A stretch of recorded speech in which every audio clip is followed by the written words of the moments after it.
Hi, welcome to the THC show, and happy 420, because all this month it's 420 around the world, being the fourth month of the 20th year of this millennium.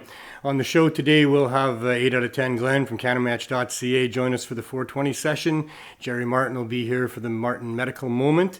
And we'll have Skyped in Dana Larsen to talk a bit about 420 and what's going on all month with him. Now more than ever, it seems, we need truth, hope, and change.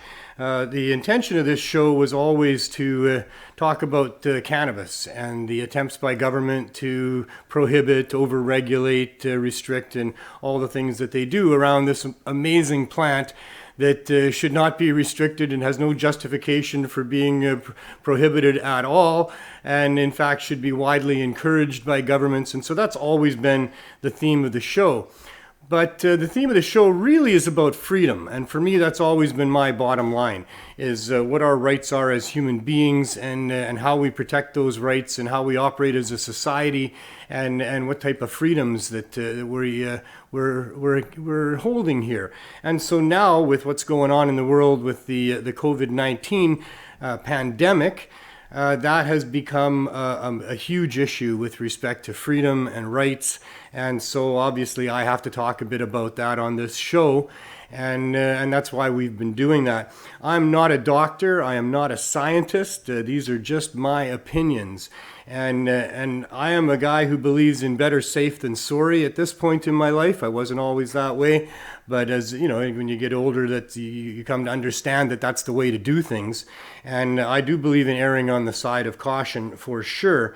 But this is a very complex and complicated issue that's going on here. And there's several different sides to it and several different areas of it that we should be erring on the side of caution. And it's not just in keeping the disease under control, it's the measures that we're putting in place to do that. This is a real thing, this pandemic that's going on here. There are lots of people dying and getting sick. It is quite contagious, and there needed to be measures put in place to deal with this. I want to say, my condolences to all the families and people that have lost loved ones, not just in this pandemic, but in the other pandemics going on around the world, the opioid crisis, and just, natural causes and other causes in general. A lot of people die in our world every day. In fact, every minute, there's more than 60 people always dying.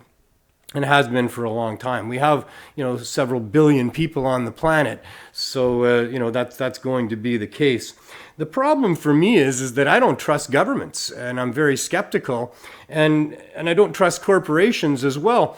And I'm aware that they're going to seize whatever opportunities are there to further their interests of profit and control. And they've done that to themselves. So as they're now upset and trying to clamp down on any dissent that's going on, or anybody who would speak out against the measures that they're taking, well, they can blame that on themselves, because the governments have been very derelict in their duty. They've been abusing their powers and very corrupt for a long time. And that's kind of why I'm skeptical. But in this case, we sort of have to take their word for a lot of it, and we have to exercise caution because, it's not a hoax. I mean, you have to look around and not just listen to what they're saying, but you have to also look at all the different reports from all the different places and read between the lines and see whose agendas are what. And they're not all lying. I mean, not all of our public servants are professionally trained actors, and they can't just bring all this stuff up, and emote the way that they do. I believe that they believe it. I believe that there's lots of people dying. I believe that there is a coronavirus that's going around that's infectious, that will infect communities and kill off the people that are weak and vulnerable, and that this is going on, and we need to do things about that. A few weeks ago here on the program, I stated that the measures that the government had put in place needed to be given respect, and then let's see what happens, and let's see if they worked. And they did work. Here in BC, I'm only speaking about BC. That's the place I'm able to keep real close eye on. I mean, I have been checking what's going on in other jurisdictions, and certainly our brothers and sisters to the south and what's going on there. Got to give great kudos to our governments here in British Columbia for getting ahead of it as quick as they did, for clamping down and shutting down as much as they did, as quick as they did. But having said that, I will say that they have been a little too far overreaching, and I believe in erring on the side of caution and, better safe than sorry, but that has its limits. And they're not being forthright and forthcoming with all of the information like they should be. I want to know the tracking of this disease. I want to know how it's being contacted by people, because there's a hell of a lot of fear-mongering going on out here. I've listened carefully to the real experts that I've seen interviewed, and, there's a lot of different ways of looking at it. The virus can stay in the air for a time. It does shed off of people who are shedding the virus and coughing it in droplets for approximately a meter around a standing person is the area to be concerned about. And they're saying 2 meters because they're being ridiculous just to be safe. But when they're being ridiculous like that and they stick to it, and now they're giving out tickets for people who are within those 2 meters and things like that. I mean, for one thing, they're scaring a lot of people unnecessary, but the bottom line really is that there's very little evidence that anybody is really catching it outside of that 1 meter area around people. The vast majority of people who are contacting this are getting it through close personal contact. People with the virus coughing onto them and that getting into their mouth. And it's not as easy to get as what they're leading people to believe. They don't need to go as far as they're going. And when they go as far as they do, they give people the impression that it's much worse than it is. And they're making people really scared. And that is a dangerous thing.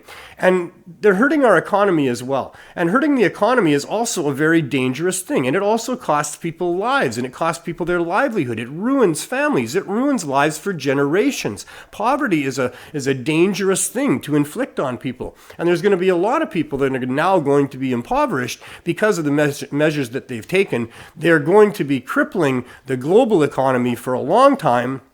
They're going to be giving governments all kinds of reasons to be raising taxes and pleading that they're poor and that it wasn't their fault and that, we have to pay for this somehow, and they're going to be bleeding us for money way more than they were before. And they've always been bleeding us for money way more than they really should be for a long time. So that's an area of real concern. And I do have areas of real concern going on here. I mean, their predictions were wrong here in British Columbia. They put in measures designed to deal with a huge outbreak of people being in hospital and dying from this. They've got 4,000 plus hospital beds that aren't being used because they were predicting that there was going to be thousands and thousands of people needing hospitalization. And that was a few weeks ago, and now is when all of that stuff was supposed to be happening, and it didn't happen. Good on them for putting in enough measures to make it so it is the way that it is here in BC. But not good on them for putting in too many measures, for not recognizing that there's a lot of low-risk activities that really could help a lot of people if they were allowed to continue them, and that people aren't really as stupid as they think. I mean, they're using the lowest common denominator to deal with this, and I get it. That's kind of what you have to do because some people just won't understand or they won't comply, and maybe they're going to infect other people, and so we got to be careful about all those. But the vast majority of people here in British Columbia, and I'm sure everywhere in the world now, are trying to be as careful as they can about not touching their face, first and foremost, not touching common touch areas so that you don't have stuff on your fingers in the second place. Another thing about those common touch areas is that there's very little evidence that is actually being passed that way.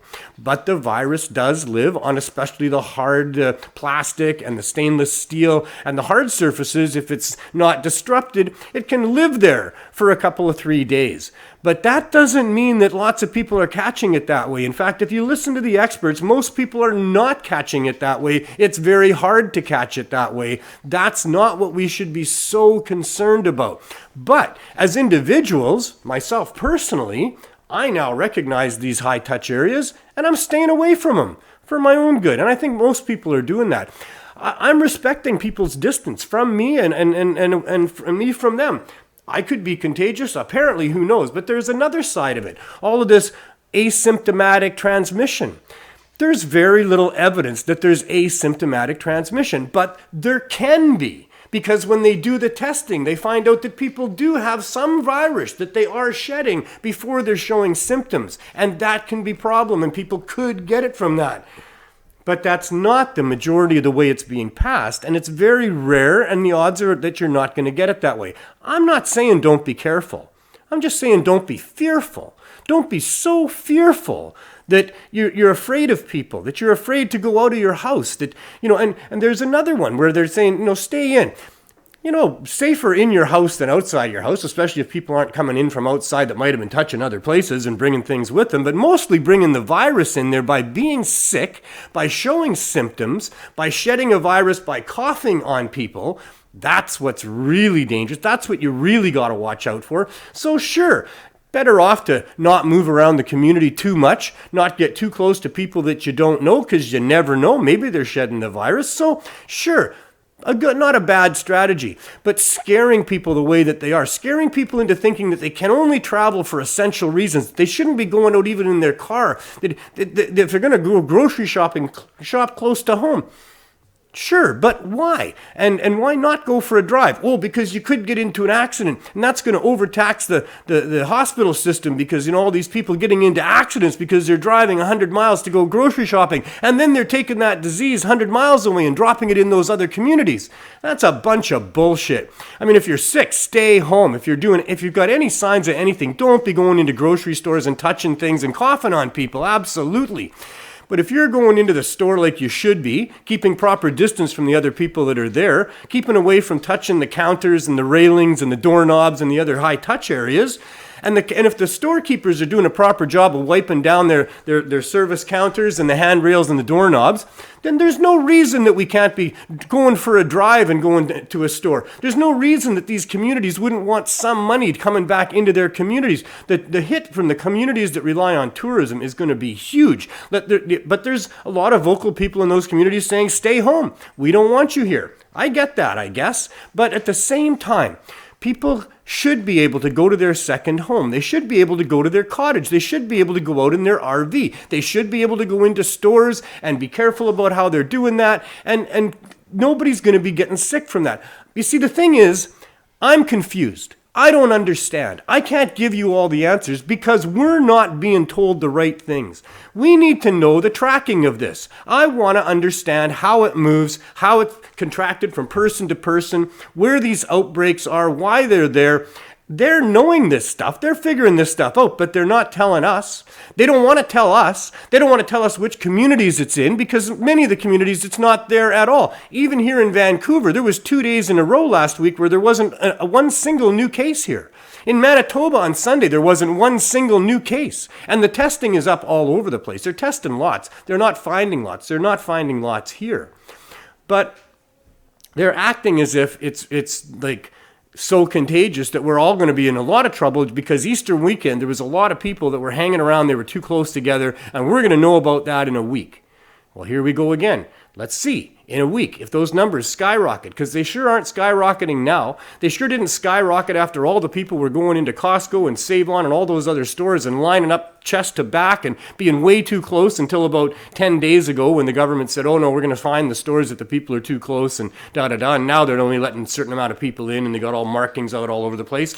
But when all that wasn't going on, like 10 days ago, prior to that, those stores were packed. And if it was hanging around in the air, if it was getting in through your eyes just because you're walking through people's slipstreams and that kind of stuff, then right now, here in BC, we would have hundreds and thousands of new cases that showed up because of that. They gave out 4,200 tickets as of Sunday in Stanley Park for people that are too close in their opinion. What an abuse of power. Where is the justification for that? If there's 4,200 tickets that are given out to people, you got to know there's 10 times that amount that weren't ticketed, because that's how that works. So there's 42,000 incidents of people getting too close in Stanley Park over the last week. And where are all of the new cases as a result? If our government was saying, hey, people are too close in grocery stores. Here is the effect of that. We can see the correlation. Now we've got hundreds of cases. We can see the tracking, that it tracks back to going back to those stores or whatever it was. Then I'd be way on board with it all, and I wouldn't be questioning them, because we would have the facts and we would have the numbers and we could base it on that. But because we don't have the facts being given to us, we just have to look around and see. And I can look around and see that 10 days ago, there was way too many people, way too close, based on what the government was telling us, and the numbers have not manifested based on that. And I'm going to tell you, I'll predict it right now. I might even bet on it. I'm not a betting person at all. But 4,200 tickets given out, I'll guarantee you, will not represent 8 days from now a whole bunch of new cases because of those people going to the park. I heard an announcer on one of the media stations saying, go to the park for a walk with your dog or kids maybe, but don't stop. Don't lay down a blanket. Why are they scaring people like this? I'll tell you, there's something doesn't feel right about a lot of what they're doing and a lot of the way they're saying it, and I'm not sure what it is. But there's a lot of it that doesn't seem right to me at all. And scaring people too much. For one thing, the reason I'm skeptical, I guess, is because governments rule by fear. That's how they always rule people. There's always things that they even do themselves just to scare the hell out of people so that people will comply. Because scared people are complicit people. And that's one of the things that's happening right now. Maybe we should all be scared, but I don't think to the level that they're making us afraid. And if we are going to be scared of this, then let's just be smart about it, because there's what you can do and there's what's dangerous. And if we're all properly educated about those things, then I think that most of us are going to be good to go, and that's going to be that for that. So I'm not sure what I'm saying here. I'm not saying don't comply with physical distancing and not touching common touch areas, and even, staying away from groups. Of course, stay away from groups. But I guess I am saying be skeptical of the government. Take a look for yourself at what seems to be the truth about why it's spreading, how it spreads, and what you can and cannot do. That you should be able to go out of your house. That's important. Sunshine is an important antiviral agent. Exercise, meeting and seeing other people is a very powerful and important thing in our lives. And to have all of these things taken away from us the way that they have, to have everything shut down the way that it is, it's 4:19. So if you don't have one ready, now's a good time to roll it. I'll give you another minute. So, I guess I'll finish by saying there's a lot of things that kill people in this world. There's several billion people, and the way that they're treating this is like nobody ever dies, and now all of a sudden people are dying. And once again, I understand that this particular virus has the ability to infect communities through close personal contact and do a lot of damage and kill people with underlying health issues and what have you. But for example, in 2017, just in the United States, 647,457 people died from heart disease. Cancer killed 599,108 people. Lower respiratory disease in the United States in 2017 killed 160,201 people. Stroke killed 146,000 people, and the influenza and pneumonia in 2017 in the United States killed 55,672 people. So there's something wrong about the way they're reporting on this. There's something wrong about the way they're shutting things down the way that they are. I think it's time that our government have their feet a little bit to the fire, and that we have to get the balance back that we need in our world. And we need to balance these things. They need to understand the low-risk activities that people maybe should be able to go back and engage in that would help our economy and help them in profound ways and not risk very much in the process. So let's see where they go from here. Let's see where they are next week. In the meantime, let's get on with the show. It's 4:20, and that's an important time of the show where we engage in the magical vapors. Mr. Glenn, sir, how are you? How are you? Yeah, I'm fine. All those statistics, and they don't tell us to stay home, eh? Yeah. Right? A lot, Cancer's killing more people. We don't stay home for cancer. We don't junk grow the food. economy. Yes. Junk food. Pop. Obesity Yes. because of junk food. All of those things. And yet they're not clamping down on that. You see, that's the thing. Yes. Governments don't care about us. They've No. never cared about us. Why should I trust now that they care about us? And just like the reporter said to Trudeau today, why did you go and visit your family when nobody else could this Easter? Right? He went from his home to the Rideau cottage where his family was and got to spend Easter with his family. Why weren't any of the other Canadians allowed to do that? And well, they were allowed so far. If you lived in the same house, you were together. But he went from one place to another. You're told not to go and do that. So that wasn't essential travel for They gave out 4,200 tickets. But those are just warning tickets. Yes, warning tickets. Yeah. Nobody was fined. Nope. But they've got the... you see, we have no rights. Yes. That's the thing. Right now, we have zero rights. Because they've got state of emergencies in place, provincial. So once it's a state of emergency, your rights are out the window. Forget about it. They can come and take you away. No warrant, no nothing. Away you go. And some of that, I guess, is necessary. And where another one is coming back from vacation now. They've got the Quarantine Act. Yep. And these are serious things, too. As of midnight tonight. Serious penalties for people that would violate, for sure. $1 million or something. I mean, the RCMP can come right into your house and check on you and things like that. Yeah. So, and some of that might be warranted. I don't really know. Yeah. I want to know the stats on that. I want to know, is that the case? Certainly, if people are coming back from someplace else and they're contagious. I heard 3 people yesterday had to be put into an institution because they didn't have plans for the 14 days. The other people that came into the country all had plans, but there was 3 people that didn't have good enough plans, and they put them into a hotel and stuff like that. So, and, I mean, if that's necessary, then I'm fine with that. I guess. So am I. Yeah. It depends on the truth. Yes. That's what it depends on. Yes. What is the truth about all of this? What is the whole truth? What is the plan? Because there's a pandemic of misinformation that's happening out there. For sure there is. And that happens with almost every story. You can tell a folk tale and from the very beginning, and 50 years down the line, it's all changed. Does this feel like 9/11 to you?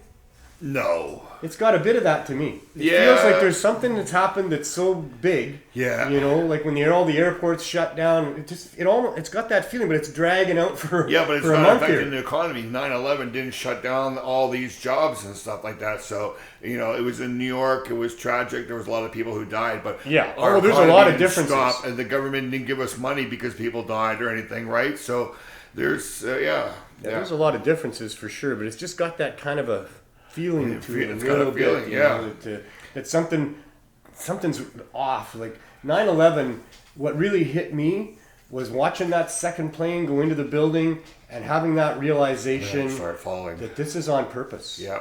That somebody is flying a plane into a building on purpose. And that just shook my whole world about what was right and wrong, And this is sort of doing that too. Yeah. That there's a lot of things that are like, it isn't right for a whole bunch of bylaw people to be out there issuing over 4,000 tickets to people in a park because the bylaw people under their discretion think these people are too close together. So that means they're going to be going up and saying, hey, do you people live together? I know, eh? Let me see your ID. I want to see your address on your license there. Make sure you're all living in the same house together. My friend was just out with his wife and daughter, and they're all in a car, and they were pulled up. Somebody had pulled up alongside them and just gave them a glare because they had a kid with them, and there's the whole family with them, but they all live in the same house and everything, right? So the same thing right there, right? I know. They're looking at them like, whoa, one of the most dangerous and insidious things about this is that people are looking at each other with suspicion. Yes. All over the place. Yes. Oh, look at those people. Look at those. Yeah. Judgment is God's job. Leave that up to God. If somebody's not injuring you personally or someone else overtly, and how you do that, do it from a place of love in your heart, but it's spawning a lot of hate. It's spawning a lot of anger and fear. Man. There's so much of this that's really bothering me, and I'm not sure yet how to get my finger on it. Vaccines is another one. Yeah. Vaccines saved our species several different times over the course of history when you look at polio and smallpox and other things.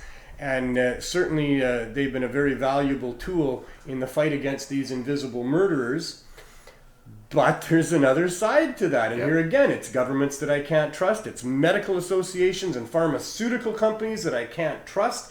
So because of my brain, the way it analyzes things, I've had to be skeptical about the big push to get everybody vaccinated. Yeah.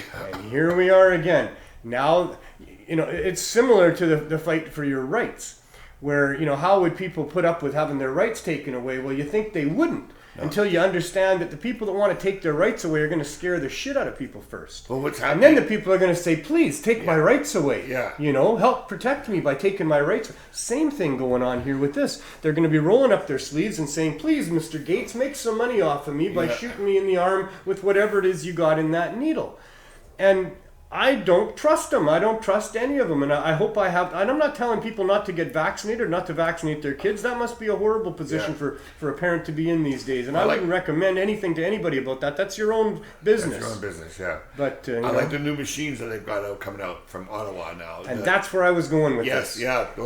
If we can get simple, easy test kits, then do we need the vaccines? We certainly don't need the vaccines to be mandatory. No, but we'll know the people who don't have the antibodies to fight it off, and maybe they should get the vaccine. But we'll know the people be a great thing for people to get, and they don't need to. Exactly, right? Yeah. So and then those people can go to work too. Well, that's right. Got the antibodies, so you can go to work. We can test people in bubbles, and if they're negative, then we can keep them safe from that point on, and in a bubble, and blah, blah, blah. Then we can have a sporting event in a bubble. See, it's all about hockey for me, Glenn. Hockey back, man. We're going to have a Canadian-made solution to the hockey crisis. I hope so. Other people are calling it the coronavirus crisis, or I'm calling it the hockey crisis. The only hockey we got right now is people are going to commit suicide because of hockey not being played, Glenn? Well, me included. Yeah. Keep your eye on me. I might not be doing so another 6 months of no hockey. But the only hockey that we have right now is that we have a hockey stick between us. Yeah, to keep distance. Yeah. And maybe that's how they're going to have to play hockey. We have penalty if you get within 2 meters of another player. Can you imagine? I see some guy on the news that had a hat, one of those ring hats, but it had pool noodles. And did you see the one with the big hula hoop? Yeah, it's like walking around. Trying to walk down a sidewalk with the 12 foot of hula hoop going on there. It's not possible, and it's not even reasonable. And if it was that contagious, this is what I was saying, when they first put in those laws. I said, let's wait and see, folks. Let's see what happens. Because if the numbers don't go down, we're in a lot of trouble, Because if them closing down everything that they did here in BC, that made a run for it, then if the numbers didn't go down, if we were going to get what the government said was going to happen, then holy shit, we were in trouble, right? But I don't feel like we're in trouble now because look what we got. We got 27 new cases in BC today with increased testing. 3 new deaths. The previous 2 days, a total of 45 new cases, 11 deaths. I mean, like I say, and I'm not happy about anybody dying, but we live in a world where people die. Most of these deaths are in care homes. Most deaths are always in care homes. I haven't. I'm not a researcher, and I don't have time in my life, but I'm told that the numbers for people that are dying, the morbidity rates for pneumonia and heart disease and stroke and these other things that kill people are down considerably. Whereas the deaths for corona that are being attributed to that are up considerably because of those people that are compromised and were going to die anyway. So the numbers, I don't know what to think. I don't trust the numbers on either side. I think the BC government's in trouble because of what you said, how she said, because everybody went out and everybody during Easter that we're going to have a spike.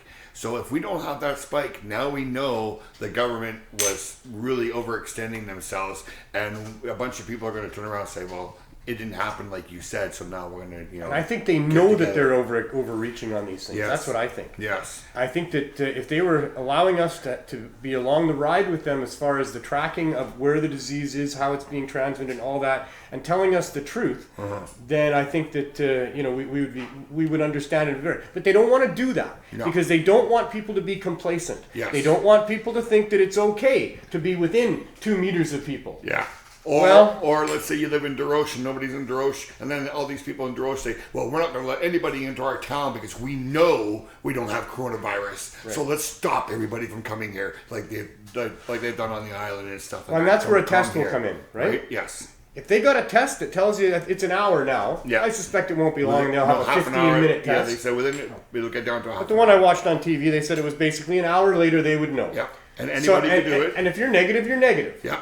You're not going to catch it in their town because it's not in their town. You got the immunity. So you're negative, in you come. Yeah. And that's what I say. We can create bubbles of people that test negative and in you go, and there's nothing in there and no way to catch it. Yeah. So we can do that.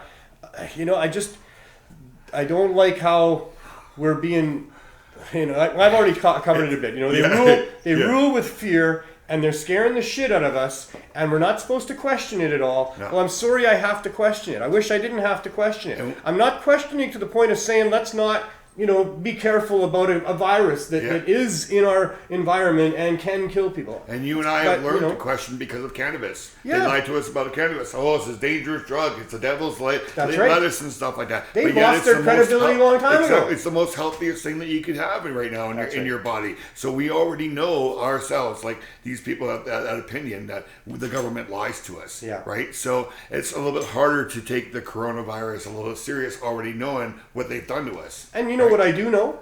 That if it's all real and scary and that they are still going to use this opportunity to do things that they shouldn't be doing, to increase their power, to take away people's rights, to hurt people, mostly to make money. Yeah. It's all mostly about making money. Somehow they're going to figure out how to make money. And it's not just the governments, it's the corporations. I don't trust those entities at all. They're very intertwined for sure. And you know how the government doesn't say we're taking your rights away, because if they use those words, people are going to revolt. So now they're doing it secretly. Oh, it's all for our protection. Yes, for our protection. We're going to save you. And and there's the thing too. So if it's not that big a deal, but they say that it is. It is. If they put in all these huge measures, and then it's not that big a deal, they can say it wasn't that big a deal because we put in all these huge measures. Exactly. And I am giving kudos to the BC government for putting in measures, for shutting down the borders and doing the rest of it for the short time that needed to be done to figure it all out and get but we're beyond that now. We're a month into this now, and I can't not question it, and it's right to question it. Trudeau said 12 to 18 months away from this. Well, 12 to 18 months from a vaccine. Yeah, but he said that we'd have social distancing and all that for 12 to 18 months. Some people are going to have it for the rest of their lives because it's their personal choice. And some people are never going to have it because that's their personal choice. Yeah. And that's just the way it is. But, how much damage are they going to do to so much and so many in the name of stopping this thing? And I know when we unpack it down the road, we're going to...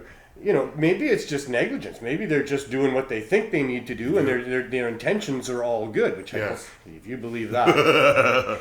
But down the road, we're going to see which jurisdictions did what. What was the right thing to do? What was the wrong thing to do?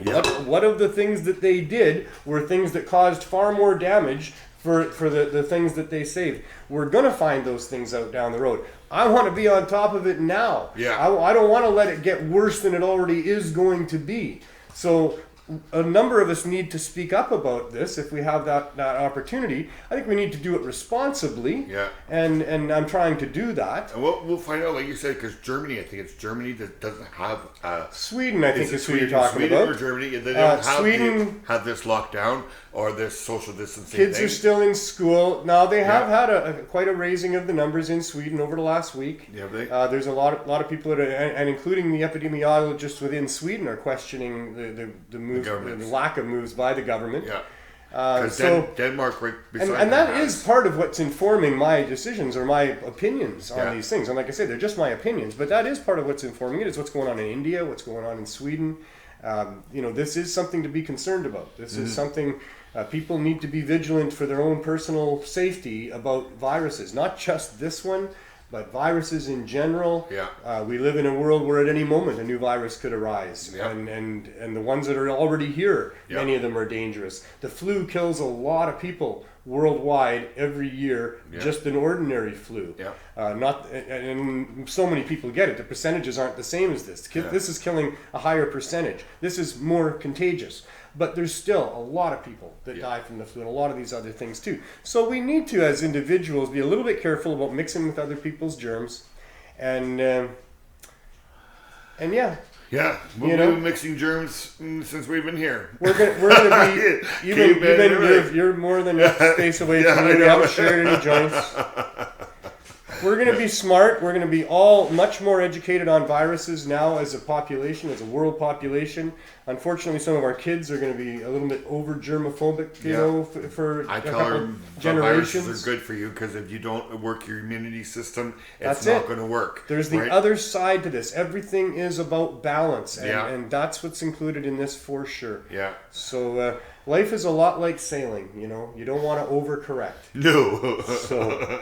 Well, Glenn, it's been fun again, my friend. We will see you. Anything you want to say about CannaMatch.ca? No, we're doing good. Okay. Yeah, people are still joining up, which is good. I'm sure they are. Yeah. So we'll say that again. CannaMatch.ca. If you missed that, that's a place where you can find other people that share your interests, both not necessarily romantically, but there's a romance of the stone that we all enjoy over here, So if you want some romancing of the stone, CannaMatch.ca.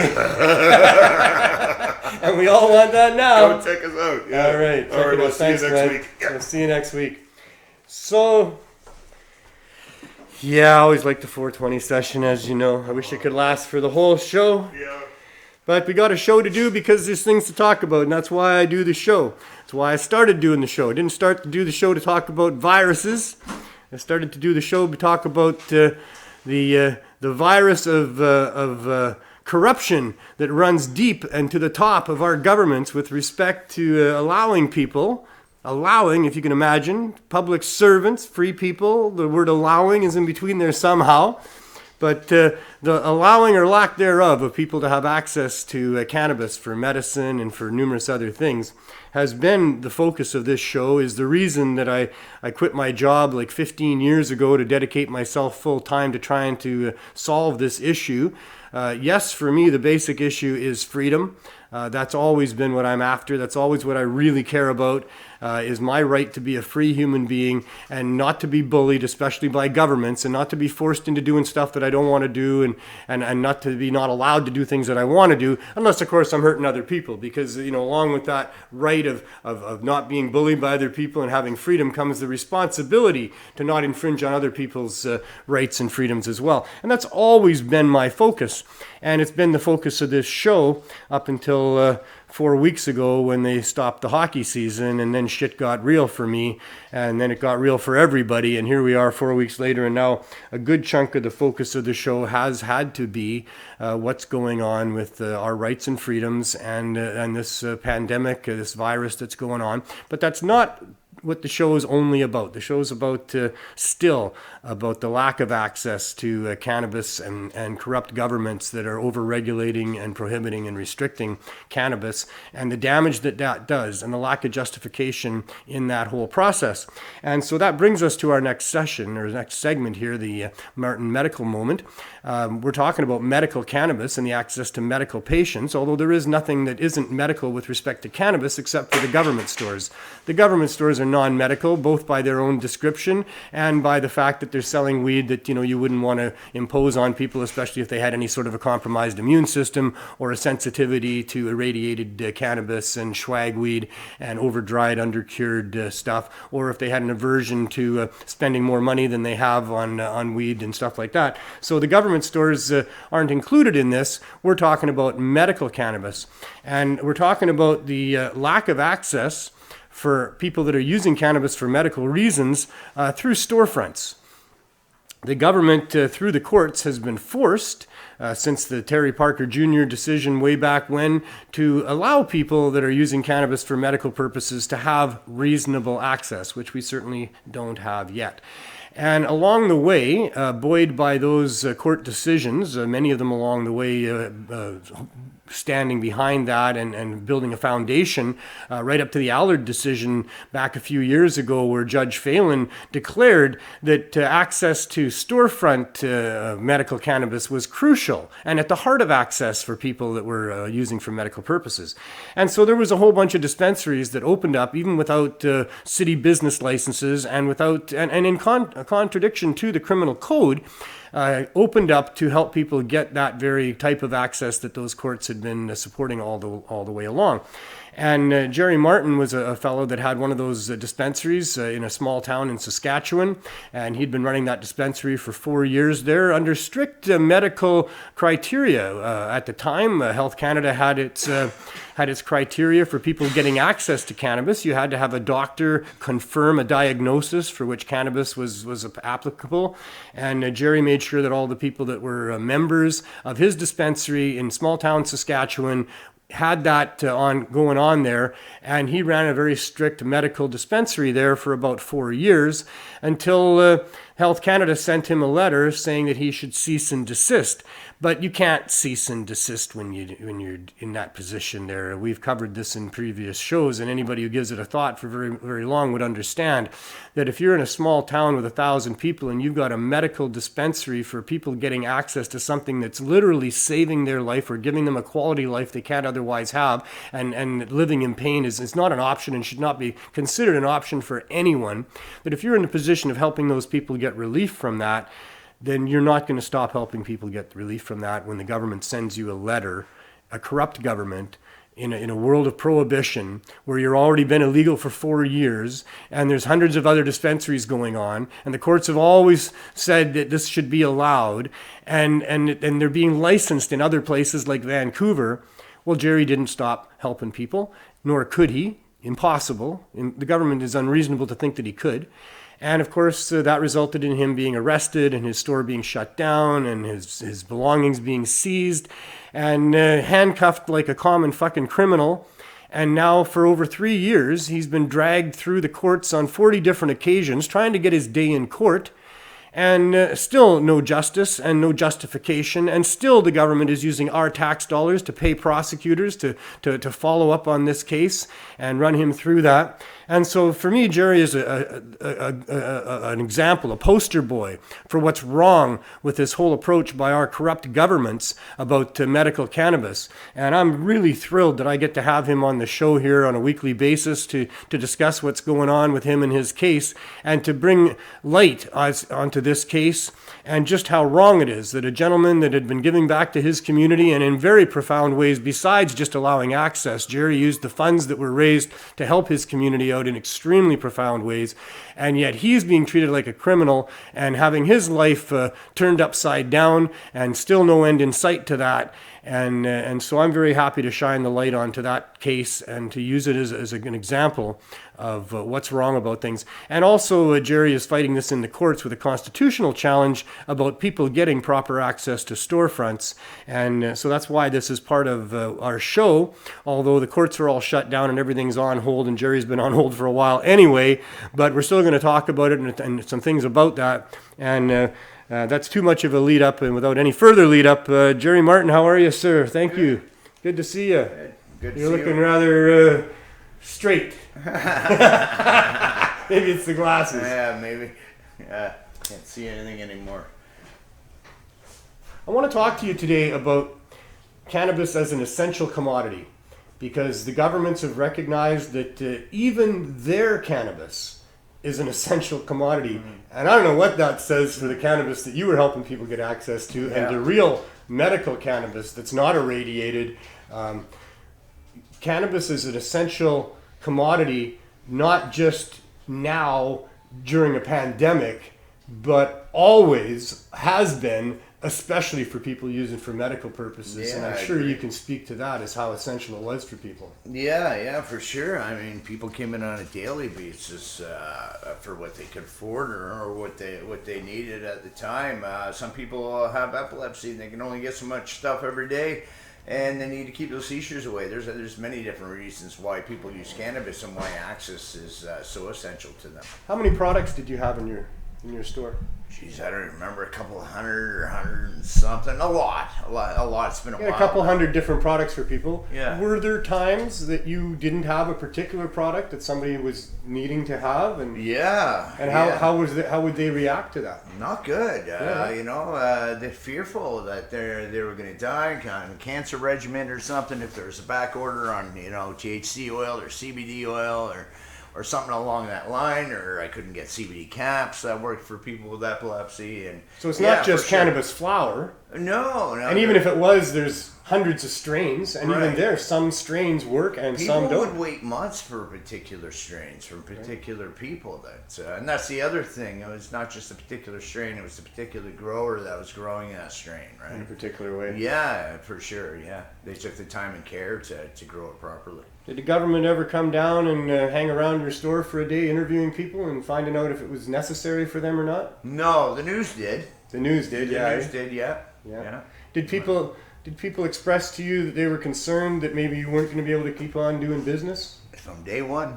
Yeah. Every day. What would You're you- still here. We get it from some of the older guys that would pop through. Yeah. Yeah, eh? Yeah. What was the other access like? You were in Whitewood, Saskatchewan. It's Yeah. what 160 kilometers the other side of Regina, something Like that, yeah. So there's not much around there. No. And it wouldn't have been dispensaries anyway. Well, what about Yorkton? That's a fairly large center, not too far away. Was there a dispensary there while you were? Someone tried in Yorkton. I really don't, to be honest with you, I know. There was in Regina. There was in Regina. There was places in Regina. that you could go. Pat had places, and there was lots And of in places, Winnipeg. actually, yeah. And in Winnipeg too, but not Broadview and not Whitewood and not Yorkton. And so it was Yeah, Yorkton's a real tough town with the cops. Well, they got everything else for sale there. Yeah. They got every big box yeah. corporate outlet that you could imagine there. Yeah. It's almost like corporate city driving through there. Yeah, You see all the big names when you drive through there. I was only there a couple times. I preferred to drive into Regina, and even there, I just did my shopping or was going to an airport, and I was out. Right? Yeah. It's not beautiful like out here in Vancouver. So there was a long trip for anybody that wanted to go walk into a storefront. Yeah, I And mean, get I had cannabis from ambulance Europe. drivers that would drive from Winnipeg just to come in person and check out what was available. Because there wasn't much in and Winnipeg. for the conversation too, right? Because there wasn't much in Winnipeg. There was a couple dispensaries there. I know there have Glenn been. tried to do one there. It didn't last too long. But there's not a lot going on there. No, and I tried to talk to city council there and actually talk to a few lawyers about opening up and doing things there. And that was going to go well. And then the Trudeau cartel took over and that ended all that. You must have felt pretty good with the Allard decision, eh? I did, yeah. And I actually felt good when Trudeau got in too. I thought things were going to go well, you know? Yeah. And then, Was your bust after Trudeau got in? Yeah. When Trudeau was in, I took a month off. I had the That's hip right. replacement, and I went to the Philippines. And I was having the thing with it was Martin and Strauss Medical Services then, and I was having all the issues with that guy in No Good We Dad, whatever. There was no donations, all that sort of stuff. And then when I took over, all that changed. There was lots to help people with. Right? So, and a good selection and those sort of things. I put a lot of pride and effort into making sure people have what they needed, and a choice of what they could have. What sort of conditions were people using cannabis for? Oh, everything you can Start with the most serious. And go down from the there. most serious for me, I guess the most, well, I don't know if it's the most serious, probably the most prudent would be cancer or something where, they've got to fix it fast. Right. All right. And it's helping them with nausea in many cases, but it's also helping to shrink tumors and other things. Right. And that's a huge part is being able to have an appetite. Because if you have no appetite, you have no immune system, right? So that really helps a lot of people. You are what you eat, basically, and if you're not eating, what are you? You're run down, right? Yeah, exactly. you're run down. I'm listening to a man's search for meaning right now. Oh yeah. Yeah, but the Nazi camps and Viktor Frankl. Yeah. And it's the nutrition, right? And that kills you. And same with drugs. Most drugs aren't going to kill you. I learned the other day that meth only has, which is a very high amount. It disrupts your patterns of food consumption, of sleep, and all those things. And that's when your teeth start decaying and all these things. You're not looking after yourself. Right. Exactly. Yeah. And also feeding yourself mentally as well. Good time for stoicism right now in the world, understanding that the workings of the world outside and the workings of the world between your ears are not necessarily the same thing, and one doesn't necessarily have to translate to the other, and that all of this fear that's being hoisted upon us doesn't need to really affect people as dramatically as it does in many cases. It's an individual thing. We're all. I mean, the information is information. It's what you do with that information. Does it scare you? Does it empower you? I'm not into the does pandemic it humor thing, you? man. I haven't watched the news in like years, unless Cindy's watching it upstairs or often, or I see something on Facebook or something. And I've been sharing the odd thing, but I try and delete them because I'm trying not to get into that. You know what I mean? But I try not to live with the fear. Just news general is nothing but fear and violence, right? Pretty much. With the happy teddy bear. Yeah, with the odd little story thrown in. Yeah. Oh, we found one thing that was good in the world. Some hope now. and that's what I was alluding to, is that hope that they throw in a little bit amongst that. That's what's really important. I mean, people need to have some hope. They need to have some vision. They need to feel like they have a purpose, that there's something coming for them down the road. I think they need a better balance, though. Balance is the most important. Where the scale's a little more on the happy side. But it doesn't get the ratings. Apparently. Because people are so apparently, it's not just the courts and the governments and the corporations that you can't trust. You can't trust the media either. No, not at all. Not back in the day they used to have to verify things and all this, but now it's whoever's got the story up the fastest, they can fix it later, right? And there's huge agendas going on behind the scenes with the real movers and shakers. For sure. Our media company is owned by one person now, one corporation. That was supposed to be Bell bought out. I think it was Bell. Is it Bell buy everything? I don't want to. I don't know anything about you corporations. They're I don't want to know. supposed to be allowed to do that. There has to be a choice, right? But that ended up, money buys everything. So we are but wheat being blown by the wind. And that was about the time that I actually stopped ordering cable and all that stuff. Right. Yeah. Yeah, well, I still pay attention to it all because, I like to know what they're trying to say. But I don't believe a lot of it, especially the way it's presented. It's, there's a skill to reading between the lines and recognizing the agenda of the person that wrote the story, not necessarily the person that's telling you the story, because they're just telling you the story as presented to them. But there's an agenda that's behind a lot of these stories, and you can just see the way they're manipulating people into certain attitudes and behaviors and things like that. That's what I was kind of talking about with the vaccines, and I don't. You're going to get a lot of people mad at me because there's certainly a big body of people there that don't want anything bad ever said about vaccines, because vaccines are good. They do good things. Science is good for good things, for certain things, but other things, mass control. I don't know. I'm a little iffy on that too. As a reader between the lines, I think the money thing is going to be a big thing coming next. Well, if you're going to have a vaccine to travel now. That's what they're saying. I don't know why you'd have to have that. I get a vaccine, but why would you have to have that? Can I go down to, if I'm going down to Peru or something, I'll take the malaria medication. Sure. It's probably prudent to do that. Yeah. In this case, with this particular virus, if they come up with a 15 or hour-long test, why would you need to have a vaccination passport? Yeah. Why couldn't you arrive at the airport a good hour before your flight? Because you got to do that anyway. Yeah. First thing you do is take the test. Yeah. You don't pass the test, you don't get on the plane. Yeah. So you shouldn't have to have the vaccine. But I was watching Bill Gates on the Ellen Show yesterday. Oh, was he on the Ellen Show? Nothing better to do than sit at home and watch the Ellen Show. I like the Ellen Show. Sure, he's good sometimes, But there's Bill Gates there, all smiles about, once we get everybody vaccinated. I actually used to watch this. Once we get everybody vaccinated. That's his thing. Oh, I know. He came back to that several times, once we get everybody vaccinated. Because he holds the patent on the vaccination for the coronavirus. Does he? You can confirm that? I don't know. That's what I'm told. Yeah, I don't believe any of this shit. What do I know? Before we left, what I read is he was trying to create, whatever you call them there, for 7 different types of viruses or coronaviruses or something. But again, I don't believe anything that's on Facebook or on the news anymore, especially after I watched that Cambridge Analytical. There you go. Well, I watched him yesterday, and he made me believe that he's making a shit ton of money off everybody getting vaccinated.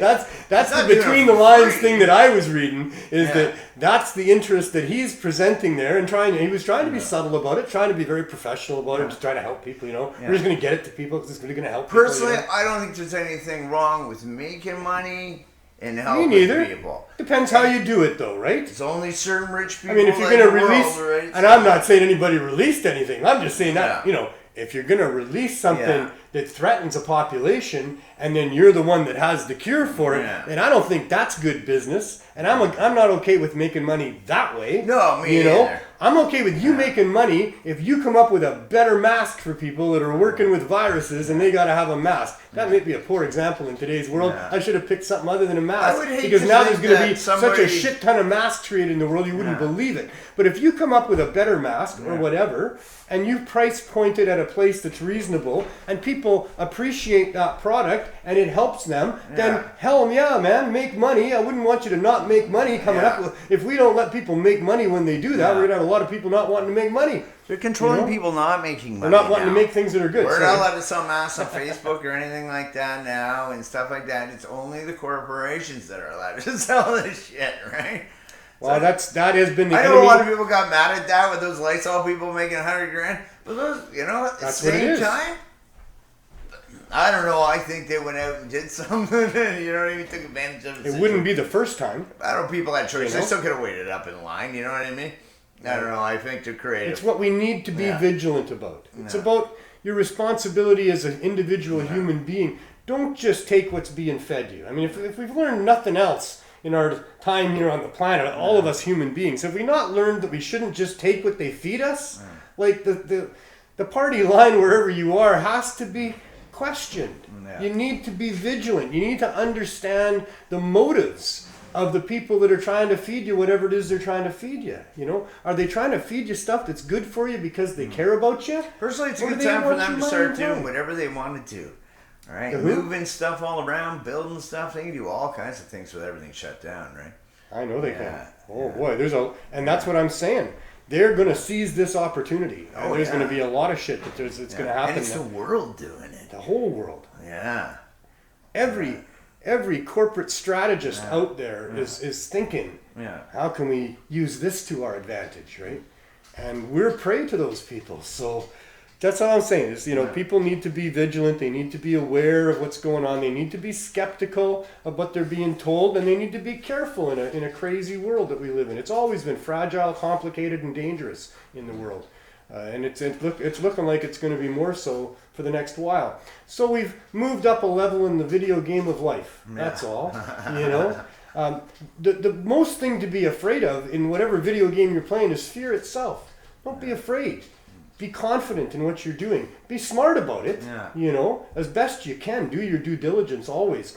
But we're just playing a game here, this thing called life. That's what you were talking about with how drugs disrupt people. Yeah. Because looking after yourself is a process of daily habits and routines and things that you watch out for, the potholes you don't want to fall into, and all these new things. And we're adaptable creatures, and we got to adapt to new shit all the time. The last couple 100 years has been crazy for how human beings have had to adapt to new regimes of government and ways of doing things and technologies and all that kind of stuff. And this is just that, again, and we've moved up another level in the video game, and we've got to try to figure out, where the potholes are and how to properly jump from this bush to that bush or whatever it is. I don't know. I'm being silly fossical. But, I think we're going to have Dana Larsen come on the show coming right up, and we're going to talk a little bit about what he's doing for this month of 420. And what we're going to do, I guess, next Monday, which is the actual 420. We're going to have We some just had dinner. virtual stuff. Yeah. No, the night before we had dinner, yeah. We're going to zoom him in. We're going to zoom in on him. So before I let you go, though, how's the microdosing going? How's other things? What else Good, do it's you want to going talk great about? for me. I've been on a regular course now, doing that, yeah. Right? Yeah, so it's doing good for me, yeah. Your posts have been a lot more positive. Yeah. I'd say, Yeah, for not the most as part. many, or less posts. That's probably positive. I see your house is organized. Yeah, That's looking Yeah. good. Yeah, And, I got a new product out now, So, for those who don't know, what is the product and what have you been doing? A little bit about it. Yeah, so we got the 1P LSD kit. You can see that in there or not? Jeez, not. Well, just hold it still. Oh, you're looking up there for where you are. Yeah. That's the Okay, Zoom then. feed. Oh, That's is the it? Zoom Okay, feed alright. up there. They can see it. So And, just hold it relatively still. Sure, yeah. And then the new And this is for microdosing DMT kit. Yeah, so to this help one's with PTSD and all kinds of other all issues kinds of different depression things. Yeah, anger issues, all addiction. kinds of different things. Yeah. Yeah, for sure. Wonderful. Libido. Libido. Yeah. Oh. Yeah. Yeah, Well, I mean, this one, the new 4CO, I really like that it's really helpful with alcohol and cocaine addiction and opiate addiction. So we put that on the box as well. The enhanced libido would be a side effect, if nothing else, of those other things. Because for dealing with depression and PTSD and those other things, that can be debilitating in the bedroom. Yeah. And so if you can get the balance going on in those areas, it's easier. Sex on LSD is very good too, right? Because it enhances the skin touch and the connectivity and the flow state, you know? And so once again, just how do they find out about that, those people that want to pursue that? Microdelics.ca. Very cool, very cool. Any issues with any of those things? So then, oh no, a cough. Everybody look out! That was from weed. Weed is an expectorant, so you can expect a cough. Expectorant. It's an expectorant, so you can expect a cough. It does it on purpose. It's the opposite of what's in tobacco, which actually mats the cilia in the bronchial system, and it lets the buildup of the tar happen. Yeah, and, Dr. Harmony actually. And cannabis is the opposite. It activates the cilia, which is designed to move stuff out of the bronchial tubes. And so cannabis activates the cilia, which makes you cough. And that whole coughing thing is your body trying to get that shit out. So if you cough something up, get it out. That's your body working hard to do that. Spit that shit out of you. And expect to cough if you smoke cannabis. So, and some say if you don't cough, you don't get off. Yeah. And like everything in life, there's a limit. I don't know about that. Well, you can get off more if you cough sometimes. Yeah. And sometimes if you cough, you can get a headache. Yeah. Roxanne, she coughs herself into a headache sometimes. So too much weed, not the coronavirus. All right, Jerry. Thank you, sir. Yep, thanks for having me. So let's see if we can get Dana Larsen to come on with us today. He's not logged in yet. He's not logged in yet. I sent him a link. You sent him a link. Good, because in the meantime, if you want. Well, Dana has been doing some interesting things. He's got a month-long giveaway happening. Just let me see if I can find information here that is of some significance. There's that. We'll use that for that. And yeah, so Dana's got his thing going on there, and we'll let him tell you all about that. Here at Pot TV, we're going to have an event on Monday. Carly Marley has the 420 Lifestyle that happens on Monday, and I think she's still going to be doing her show as well. So we're not sure how we're going to mesh everything together. We got all sorts of things. I mean, the schedule is almost complete. I'm going to read what Greg Williams sent me here because he says it best, and I can't say it any different than him. He says the schedule is almost complete. We're going to be joined by all of our friends from around the world for a giant virtual smoke sesh. There'll be speeches by the usual suspects, tons of music and history celebrating 420 from over the years. Lots of free stuff to give away, glass blowing, joint rolling, special guests. And I'm sure we're going to talk about why 420 is a day that we use to protest and all the different things that we're still protesting about what's happening on the cannabis file. Here in Canada, we've got so-called legalization, but it's not legalization for the average person that wants to grow or sell cannabis, and it's not legalization for the average person who wants to consume quality cannabis at reasonable prices and not be a criminal. Because the government stores, where everything that's legal in our country is controlled by the government, so that all the cannabis that is consumed legally is produced by government producers that are licensed to do that, and then sold through government stores, except that there are provinces that are allowing some people to grow a maximum of 4 plants by federal edict for your own personal consumption. But other than that, you can't legally purchase cannabis from anything but a government store and a government producer of cannabis. And their prices are post-prohibition higher than prohibition prices. Their cannabis is far less quality cannabis than what's available typically on the black market, or green market as I prefer to say. The packaging by itself should be a good reason not to support them. Single-use plastics over the top that they're putting this stuff in. They don't even understand how to cure it, let alone do that anyway if they could. They let it sit for a year and a half, more than that, before it ever gets to consumers. So So it's dried out, it's irradiated or sprayed chemically to kill microbes, and in doing so certainly kills the soul of the plant. You can't irradiate cannabis and maintain its medical integrity for sure. You can look at it through a microscope and determine that. I've done that.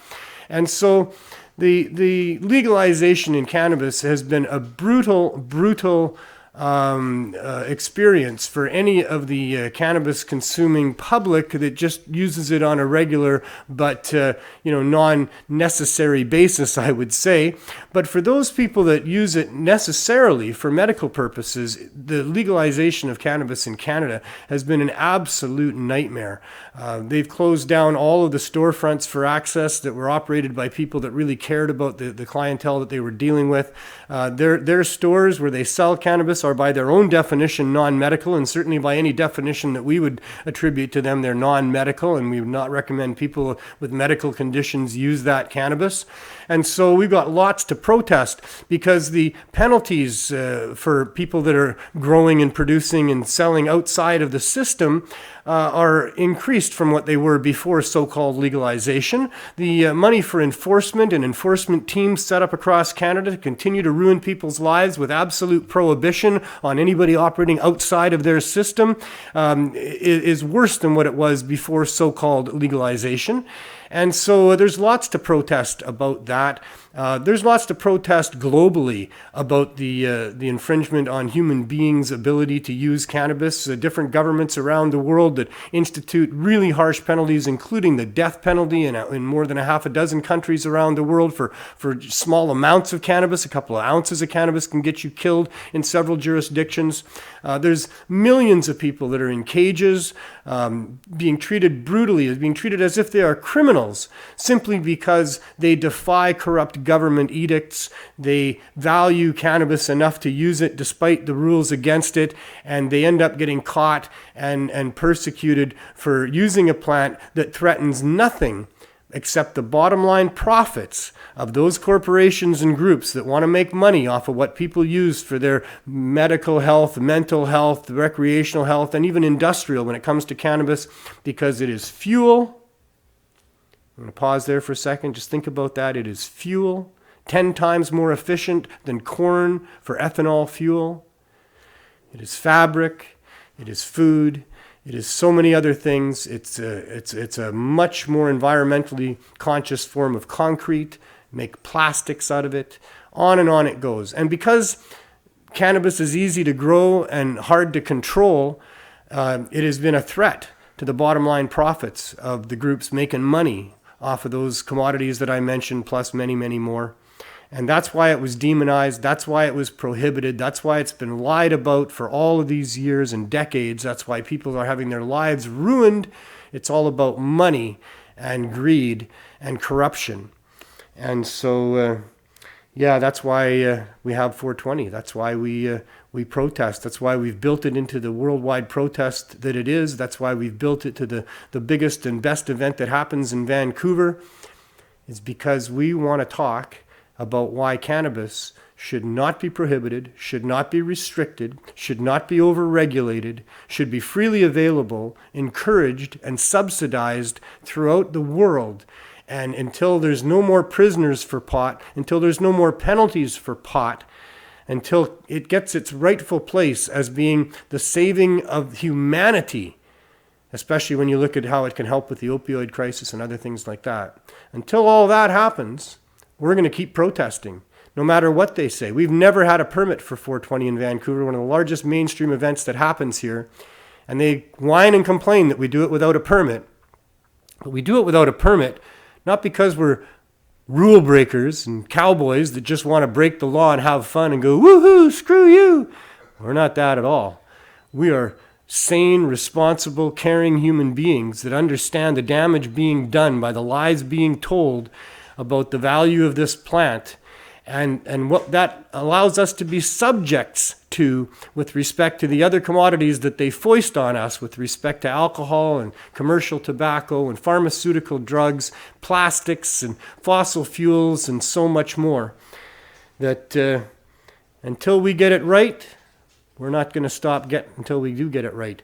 because we understand that comment that I made about cannabis is the saving of the nations and what we need to save our society.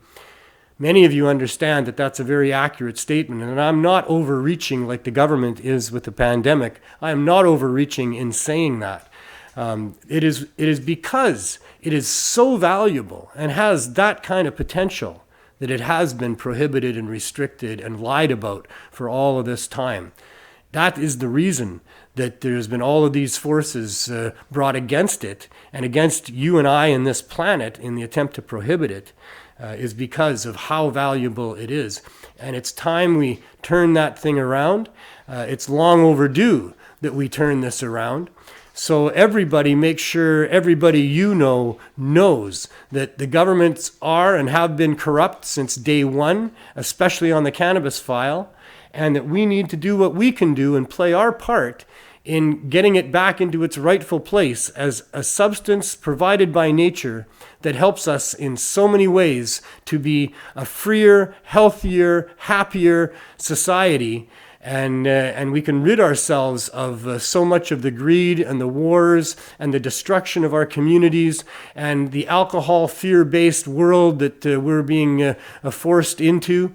It can save us from all of that. And it's starting to do that. And we need to continue that momentum. And it's too bad that this pandemic has put a stop to the outside communal gatherings of 420 that make such a huge statement that the media can't help but pay attention to what we're saying, and they have to come and talk to us about why we're doing it. And that platform has been denied us at this point because of this pandemic, and that's a real tragedy. So in order to counter that, let's all of us take it upon ourselves to go to the media, to go to our friends, to go to our governments, to go to everybody that we can think of and get them on board with making sure that we allow cannabis to do what it can do for us in supplanting the use of dangerous other substances like fossil fuels and opioids and alcohol and all of those other things that evil empire of greedy corporate bastards loves to have us consume for them, and replace it with something that we can all grow for ourselves, and we should be able to get easily and cheaply really good quality cannabis, maybe supplemented by our government, because that would make a lot of sense. And that's the world that we're fighting for, and that's why we have 420 every year the way that we do, and that's what we've been building for and towards all of this time. And here we are feeling a little bit frustrated about how we can continue to get that message out. So that's why I'm sitting here appealing to you to do that. And we're going to have a lot more of that going on over the next few days, climaxing, I would imagine, next Monday, which is actual 420 of 420. And in the meantime, there's a bunch of other stuff going on, and I've kept him waiting too long. I'm not sure how to introduce him because he's not in the studio with me, but I think that if I say magic words... Oh, hasn't logged in yet? Not logged in yet. Oh, well. Send him a link. He's a busy guy. It's his birthday today. It is his birthday. I was going to sing him happy birthday. Wow. Because I know he doesn't like But I'll that. tell you what, if you want, you can send him a message. We'll see where he's at. I've already Do you sent want- him a link. Okay, In the I'll send him a meantime, message. We can take a look at the CSP. If you want to let him know. I don't know about that. Okay, well, we can wait. We can hang out for a minute. I guess we could, because we do have a CSP update happening. Let me just send Dana a message and see if he's... But I've emailed. Oh, it is his birthday. He- it is his birthday. Yeah. He could get distracted. So we'll send him this. Technology is such an amazing thing, isn't it? I'll send him a smiley face because that way he knows the intent of my message, right? Because the digital messaging drives me a little bit crazy because everybody's got a different filter. And it depends kind of on the mood that they're in or what their filters are when you send them a message sometimes. And you got to be careful about how you print things onto a text because it can be taken several different ways lots of times. So I like the little emojis because I can put on a smiley face or something. Then they, oh, okay, he was just kidding. Or, oh, he's in a good mood about that. But anyway, I guess we could do that, right? We could... All right, we'll see you guys. Thanks so much. Stay safe. Have as much fun as you can. Don't touch nothing, especially your face. Chat says, Unless you wash your hands. Unless you washed your hands, in which case, touch your face all you like. In fact, you got something right there. No, I'm kidding. Because I'm a kidder. Yeah, so well, maybe let's just run through it. So tell everyone, in case they don't know, a little bit about I'm going to talk about the and CSP then, we'll because show you what the update looks like. so the CSP, for anybody who doesn't know, is the Cannabis Substitution Project. You got it right there. We give out high-dose edibles. Got a couple of those right there. There's a lot that we give out, actually. That's just one sample of one company that helps us. But what we've been doing for over 3 years is giving out cannabis high-dose edibles in care packs to people that line up for it on the downtown east side here in Vancouver, with the idea being to help them get off of and offset the use of the street drugs and the opioids that are poisoned with fentanyl and other things on the street and killing people. So that was the concept and the idea, because I was well aware that cannabis in the form of high-dose edibles can help people do that. And I felt that we needed to make it as easily available for people as we could. And to do that, we needed to give it to them for free. And so I went to VANDU, the Vancouver Area Network of Drug Users operation, their offices at Gore and Hastings. And I pitched my idea to them. They were well aware of the harm reduction value of cannabis, and they gave me unanimous approval to go to City Hall with their support and ask City Hall to help us in that endeavor to help get cannabis to people that would otherwise be using the poison drug supply. That did not result in Vancouver City Council supplying any type of support or even acknowledgement, but it did result in us getting some donations and then starting up a program at VANDU where for a full year we were there once a week, every Saturday, giving out hundreds of these care packs with 4 to 6 high-dose edibles and a joint, caps and brownies and gummies and things like that, along with some topicals and other things as they were donated to us. And a year into that, we switched to going twice a week, Thursdays and Sundays, and we've been doing that for over 2 years since. And so Thursdays and Sundays at now, for the last month, 11:30, I show up there. It was noon, but because of the virus and the concerns, we've been going early, getting people spaced properly, getting the care packs to them as quick as we can. And so that's what we've been doing. It's all run by volunteers. I have an amazing, wonderful team of volunteers who are such courageous, caring people that come there, and for no remuneration other than the joy they get from understanding the value of their efforts in helping people that really need it. And we give out donations by people that donate that also understand the value of what we are doing, and they want to help people as well, and they're helping us help people. And it's very humbling and moving for me to be at the center of all of that and watching all of that happen. It took on a life of its own a long time ago. We are now a full-fledged incorporated society called the Serious Hope Society, and we have much grander plans as we strive to get a storefront, which hasn't happened yet, but we're getting there. And we'll be helping out in many more profound ways than we already are.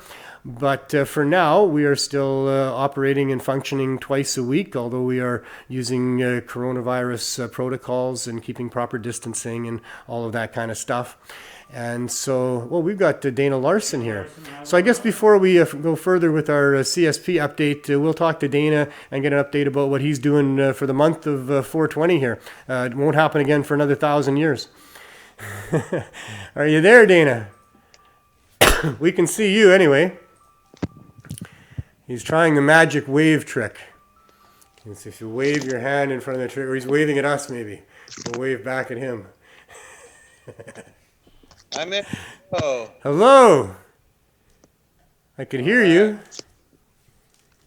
I think I'm in here. It's good. How you doing? Sorry about that. I'm doing good. You're taller than normal. I mean, I've always looked up to you, but you're even taller than normal right now. So I guess, first things first. How many years ago was it now? How many years ago was what? That your mother had that special day of coming to meet you for the first time. I am turning 49 years old today. Wow, you're in your 50th year. Well, happy birthday to you. Happy birthday to you. Happy birthday, dear Dana. Happy birthday to you. And I know I sing on behalf of many thousands of people who would wish you a happy birthday, sir. We're going to miss having 420, aren't we? It's pardon? I say we're going to miss having 420 at the park, aren't we? Yeah, we're gonna miss having it at the park. It'll still be 420 in our hearts, but It's always 420 in our hearts. only ones having to put off something. But yeah, it sucks. It's the city couldn't stop us and the authorities couldn't stop us, but a plague of disease can. So well, we'll be doing some fun stuff online during the whole day, and we're still putting that together. But I'm looking forward, and I'm doing my best to keep everybody stony and giving away lots of prizes on the internet. You've already been doing that, right? You've been giving away stuff already this month? I have. I just came out I got banned from Facebook yesterday for giving away weed, but I'm back at it again. But I thought I should phrase it, I definitely won't give you a couple of grams of weed and some comics if you post below. But I've been doing it every day, posting a different question, not really trivia questions, more like, when was the first time you used cannabis, or tell me the name of your favorite bong, or, What's kind of today's question? things like that. And then I give people 2 or 3 grams of weed and a couple of comics or Harry Potter books or other goodies. I'm going to sort of escalate the prizes as we get closer to 420. And just it's fun for people to have something to wait for in the mail during this difficult time, and getting a little bit of weed at home and some fun comics to read helps keep people's spirits up and gives me something to do as well. So what's today's question? All month, right? So what's today's question? Today's question was and I make them different on Twitter and Facebook. I have different questions, and then they kind of rotate. They overlap, but they're not. I believe the Twitter question today was, who was the first person you smoked a joint with? Oh. So there's no right or wrong. There's just what it's not right or wrong. I picked 2 random people out of the thing here. It was my cousin at a wedding reception. My buddy, here's one. My buddy Brad brought over a huge sack of homegrown that we rolled into giant tubes made of regular paper and masking tape. We smoked them and then played Dungeons and Dragons. Nice. That sounds. I used to play a lot. That's on Instagram. Weed. I'm not really on Instagram. It's on Twitter and Facebook. Oh, Twitter. So what's the Twitter handle to find that at? Dana Larsen, Larsen.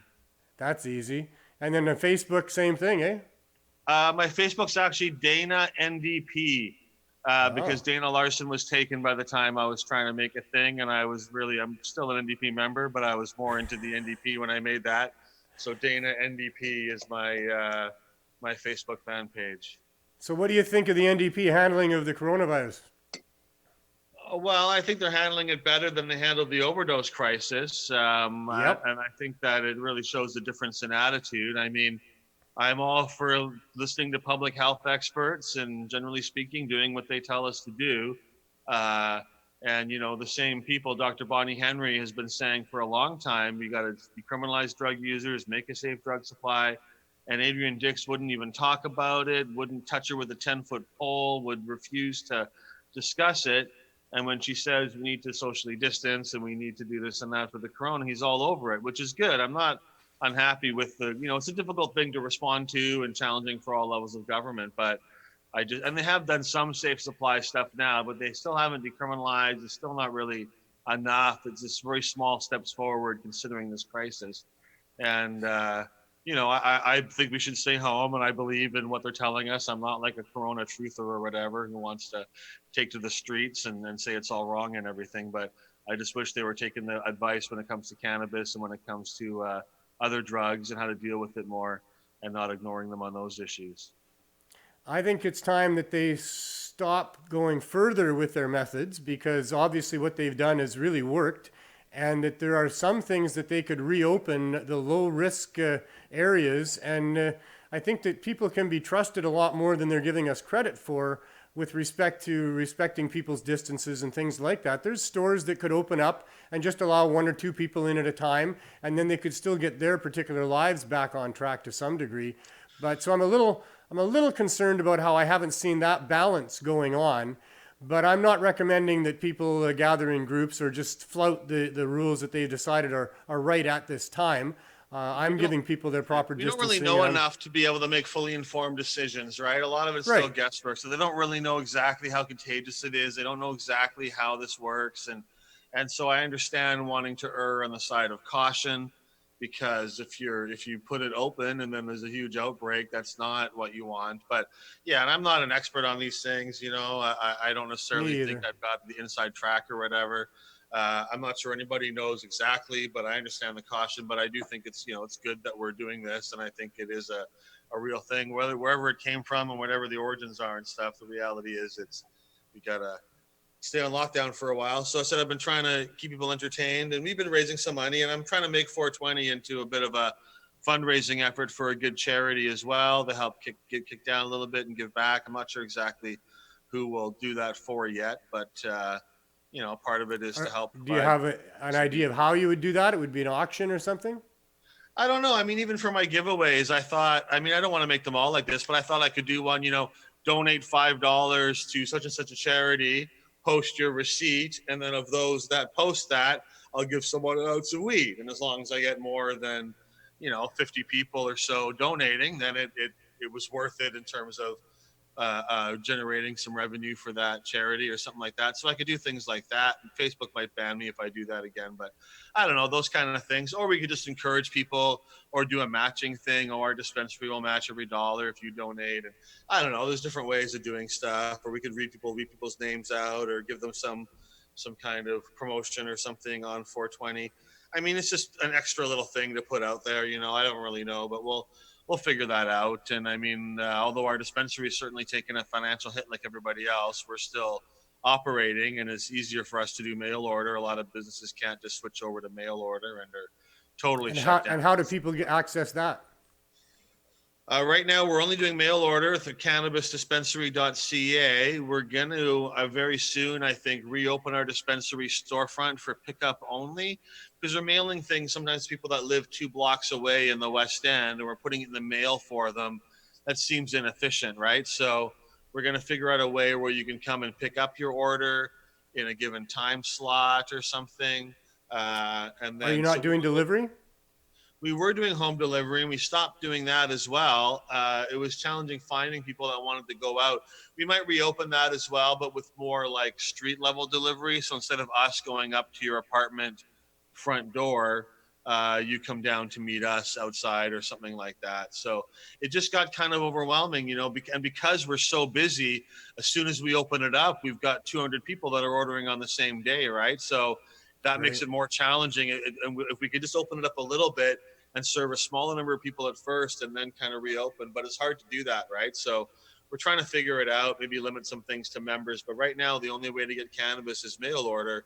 And although it's from us anyways, and although it's been quite busy, the mail order, it's not totally replaced and then people got to go to the post office sometimes. Normally it comes to their house and everything, but right now things are a little different too. And so these are challenges, but cannabisdispensary.ca, if you're looking for cannabis products and don't know where to go, we do have some great stuff, and we do mail order. It's very fast. And so there's a lot of your members that aren't able to access cannabis, I guess, at this time, eh?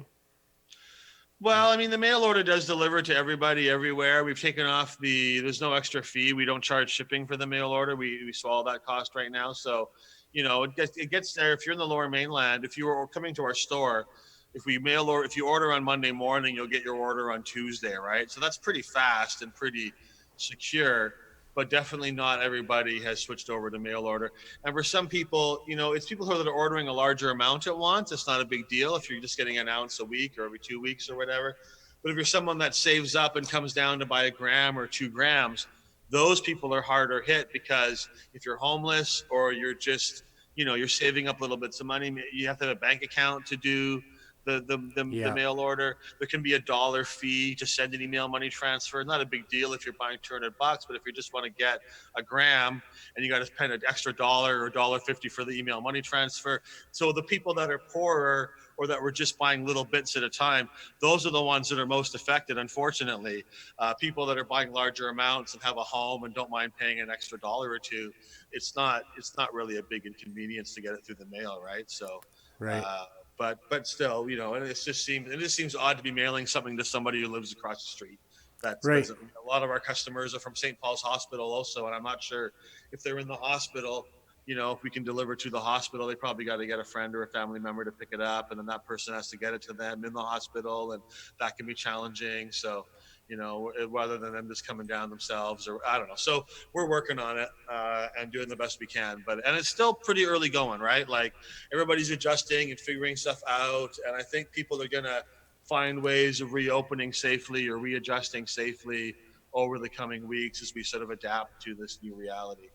Yeah, that was going to be my next question is, you know, do you think you can open your store back up again before too long? Because, I mean, it is an essential thing. And I'm thinking about those people on that lower end of the scale that aren't going to be able to access because of, like you say, no bank account or credit card or whatever. And, you know, and some people who just, you know, for their own reasons, right? So is there a timeline on that, do you think? I mean, you're allowed to, I would think, as far as regulations, right? We're going to be open for pickup, but for pickup, we'll be opening soon.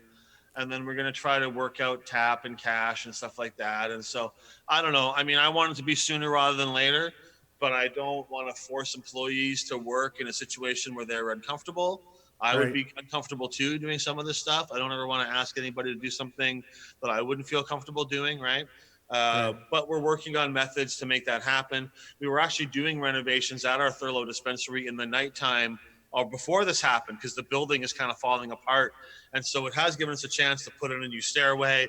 We've been able to get our crew in there and do a bunch of work to fix stuff up. So it's been kind of an opportunity for us to take advantage of having the storefront closed a little bit and get things in order in there, because some of it was getting pretty bad or whatever in terms of just building solidity and stuff. But I want to open as much as everybody else. I want to keep serving members. And also we got people whose jobs rely on this, and there's a money flow that needs to be reestablished and all those things too, right? So we're working on it, and I think we'll be able to be open as a storefront within a few weeks, hopefully sooner. Probably it'll be like out front, and we'll have a table outside, so you're not coming into the store, but you kind of come to the window and you're to the front, you place your order, then you go to the next window and you pick it up, and then you continue on the way out or something like that. So we're working on it. But it's also the staff, right? You know, it's fairly crowded in there, and we got to pack and prep and organize a lot of orders, and that means a lot of people working in an office together, quite close together.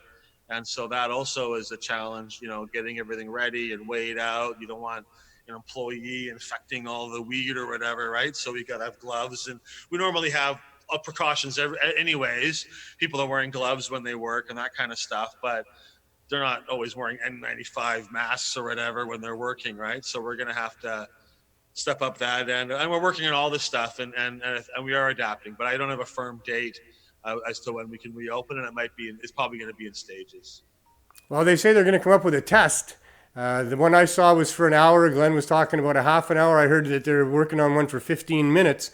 But even if it was an hour, you could just have your staff come in, sit around in a waiting room and wait that hour until the test comes back, and then they could go to work. I think we can make it happen. I hope you are able to do so. And I know I speak on behalf of a number of people that are really hurting because they can't get access to your store anymore. I think of Roger and some other people as well that, you know, this has really hurt them in serious ways. So I hope you can get back open soon. Yeah, us too. I'm working on it. So what sort of things are you giving away? Mostly weed and hash and buds, and just a couple of grams at a time, right? I mean, I do two prizes for each on Facebook and Twitter. So it's 4 prizes a day. We give out 2 or 3 grams. That's like 8 to 12 grams a day. Plus I give out all my stuff. So my comic books from Pothead Books, and my creams from MJ Creams, and what else do I have? I don't know, just all my different things. Mostly I've been giving away books, comics, stickers, free creams. I should start giving away t-shirts. I've got quite a few different t-shirts kicking around. And did you say seeds? I should. I was actually going to ask Rebecca at the Vancouver Seed Bank if she wanted to get a promo going, because I'd be happy to give away some of their seeds. Yeah, you should make that call today. Thing, right? Huh? I think I'll call her too, and maybe we can do something with her for next Monday as well. Because I know she was going to have a booth at 420 and she's she happy wanted to do donate that. and support and promote and stuff like that. I didn't do the Overgrow Canada campaign this year, right? I started that 2016. We had 4 really good years, but I decided after last year that was going to be the last one. You know, part of me wants to keep doing it. It's a lot of fun. People really like getting their seeds, but we gave away 10 million seeds over 4 years, which I think is quite incredible. Wow. And it's just a huge amount of effort, and it cost me a lot of money too. Most people do donate a few bucks, but the time and effort involved is quite substantial. And now with the corona going on, it'd be hard to gather 20 volunteers together in a room to pack all the seeds up and deal with all that. I'd already canceled it before all of this became a reality, but it just kind of reinforced that decision. You know, it's too bad because I said I like giving away the seeds, but I think we did a good job. It was never really intended to be the rest of my life. I was going to be doing this. And so after 4 years, we decided, but I give people, I've sent out several emails and posted it, but I still get messages every day from people asking for seeds and if I can send them some. And fortunately, I can't do it. But the same seeds are available at vancouverseedbank.ca. And she's putting them on, I think, for $5 or $10 for 100. So very cheap, the cheapest cannabis seeds you will get anywhere in the world. These are CBD seeds, right?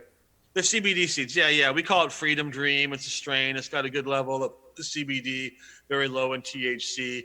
I mean, I gave them away mostly for fun, so people could plant them in public places and overgrow the country and normalize cannabis by growing openly. And it did that. But I certainly had people messaging me, telling me that they made medicine out of it and got good benefit and used the CBD. And so I wasn't really selling them or promoting them as medicinal CBD, but some people used it that way, and definitely, and the buds look really fabulous. I mean, the CBD plant, but still very high, big fat nugs, and they look really crystally and really nice. And so yeah, it's quite awesome. Yeah, the hemp fields that you find across Canada, they all got great big conas on them, and they look pretty cool. Look like regular weed as far as I was concerned. The boundary between what we call hemp and what we call marijuana is very arbitrary, very fuzzy, and not really based on any kind of genetic or natural phenomenon. It's much more of an arbitrary percentage point where they just kind of drew an arbitrary line and said, this is hemp and this is not hemp. And it's not based on anything. As you see in nature, there's strains all across the spectrum, and there's plants that look exactly like marijuana but have no THC. And there's also strains that look exactly like marijuana or exactly like hemp or like more scraggly but produce more THC as a proportion. So it's not really relevant what the plant looks like, and it's just interesting. Right. So we're trying to maintain some level of normalcy with respect to 420 virtually by having education and entertainment and trying to communicate with a whole bunch of different people that use cannabis. You're kind of looking after some of the entertainment side and the celebration side, but really 420 for all of us, and you especially, I know, has been more about a protest and building a platform that the media would come and pay some attention to. How are you feeling about that? I mean, in your words, if you were talking to a bunch of microphones from the media right now and saying, well, this is why we need to have 420 as a protest still, what are you still unhappy about? What are we still protesting in your words? Well, yeah, I mean, I think I've always seen 420 as a celebration, which is in itself a protest. When you're celebrating something illegal and something that's prohibited and stigmatized and punished, then to me, that act of celebration is an act of protest, and it's all intertwined. And, when it comes to our country's cannabis laws, there are still many flaws and really a spirit of prohibition and of punishment and stigmatization still remains all across the board. And a lot of this, I think, this lockdown and this virus is reminding us what's really important and what we really should be focusing on as a society, and sending out the cops to harass and arrest people for what plant they grow in their garden or what herbal medicine they use, really starting to look kind of absurd in this situation. But, certainly here in British Columbia, a supposedly cannabis-friendly province, we have a provincial government, the BC NDP, that said that if you can grow your 4 legal marijuana plants, but if anybody can see one of those plants from the street or from any public place, you can be arrested, get a $5,000 fine, and go to jail for 3 months. Penalties which double if it happens again. That's an incredible amount of stigmatization of a natural plant that's legal to grow. No other province is doing anything like that. And so it's just one example. And if you look at the laws in general, they treat cannabis much more severely and strictly than they do alcohol. And in my opinion, it should be less strict, but it should at least be the same. So there's just silly things like if you get caught drinking alcohol in a canoe, you can be fined $100. If you get caught smoking pot in a canoe, you can go to prison for 3 months and get a $5,000 fine. And whether or not you should be smoking pot in a canoe, I would rather be with the guy I'd be the guy smoking pot than the guy drinking alcohol. But if they're going to make a penalty, it should be the same as alcohol and not 50 times higher and include. And so there's this across the board, there's a lot of little things like that are just people aren't really aware of, but are certainly worthy of protesting.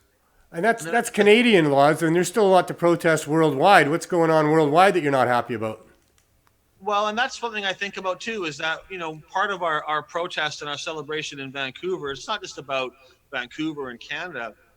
This cannabis movement has always been a global movement, and we stand in solidarity and hold space for people in other countries who maybe can't gather and protest and can't do this stuff because of their local laws. And Canada, however much we complain about our laws and all of their many flaws, compared to most other countries in the world, except for maybe a few American states, our laws are much more open, much more liberal, much more accessible.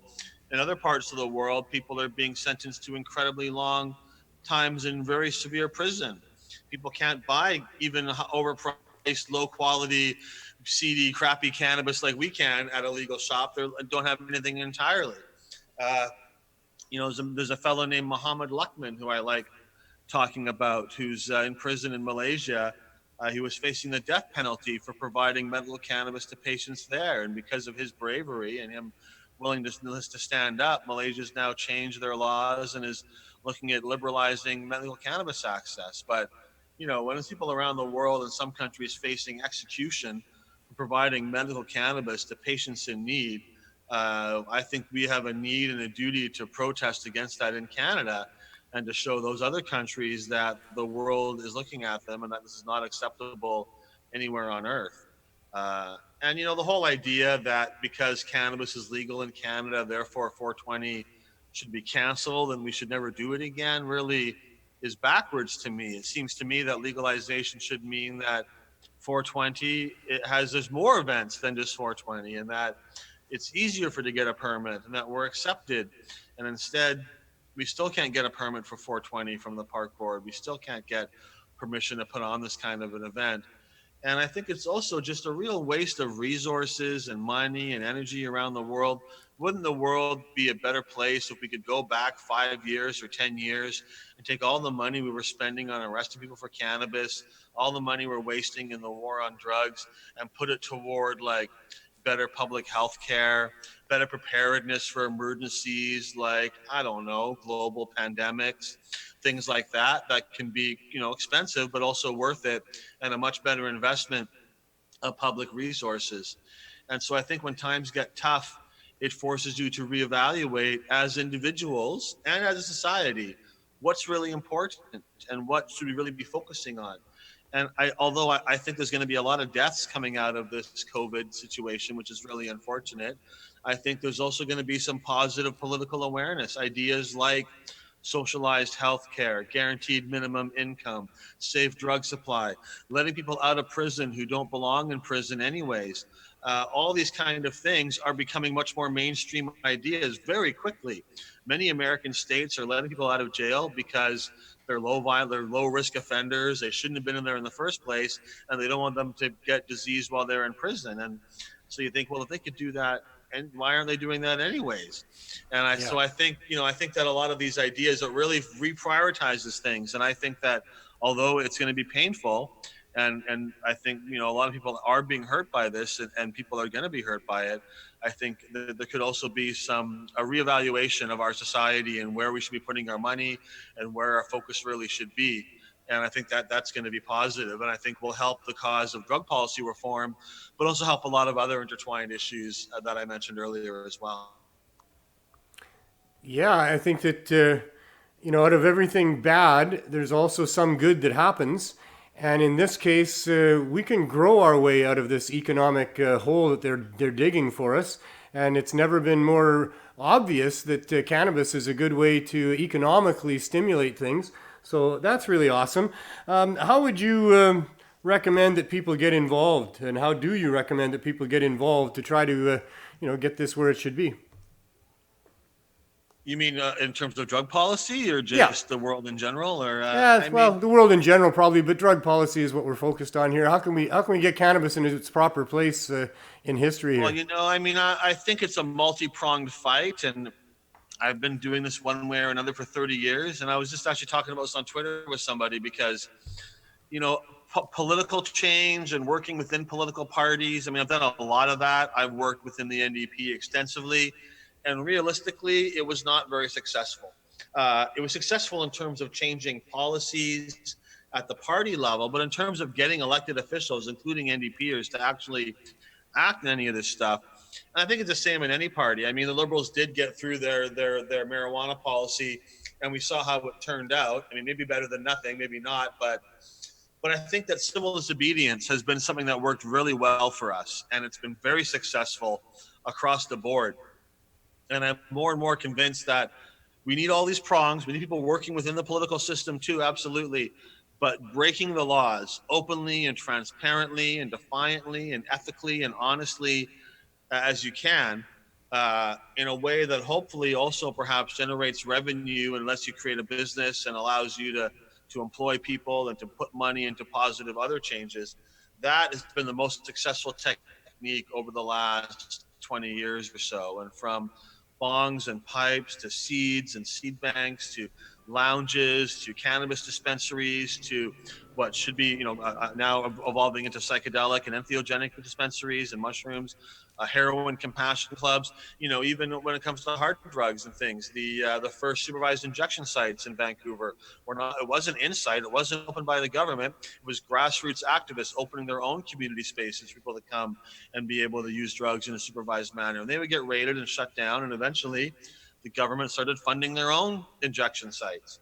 And now they're considered an essential service, and those that run them are lauded as angels and helpers and wonderful people. All this stuff was born out of civil disobedience. The whole Canadian medical marijuana and legal access, all was born out of civil disobedience. And that's why I opened the mushroom dispensary, civil disobedience. And I think that as long as you pick the right angle and you do it in a responsible and open and transparent and honest manner, in Canada especially, breaking the law can be extremely effective. In some countries, it doesn't work so well with stricter regimes or less charter of rights and less freedoms. Civil disobedience may not always be the best method, but in Canada especially, it can be very effective. And so I encourage people to reopen their closed cannabis dispensaries, to reopen their mail order dispensaries of cannabis if they got shut down, to consider expanding into microdoses and psychedelics and entheogens and things like that. And if you're able or willing to do things like opening supervised injection sites or helping create heroin compassion clubs or anything like that, I think this is the way to make change happen. It normalizes it, others get involved, and it ultimately makes it easier for politicians to make the change happen in the legal system. It's already happening in the public in a vast way.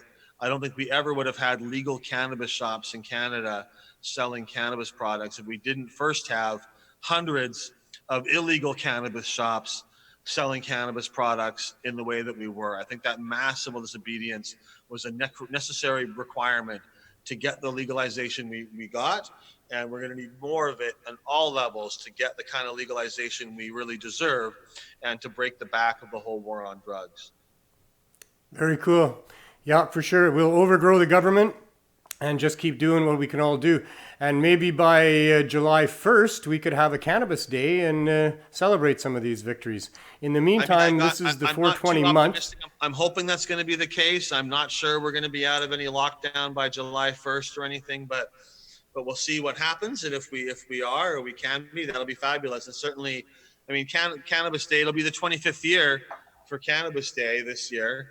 And it would be a real shame if we had to skip that as well. But if we can pull it off and we're able to do it, I think it'll be the biggest and best one ever, because people are really going to want to celebrate after being locked down for so long and missing out on 420. It'll be like an extra little 420 in July. Well, you've given me some hope. I'm hoping too. In the meantime, one last time, how can people get a part of your giveaway there?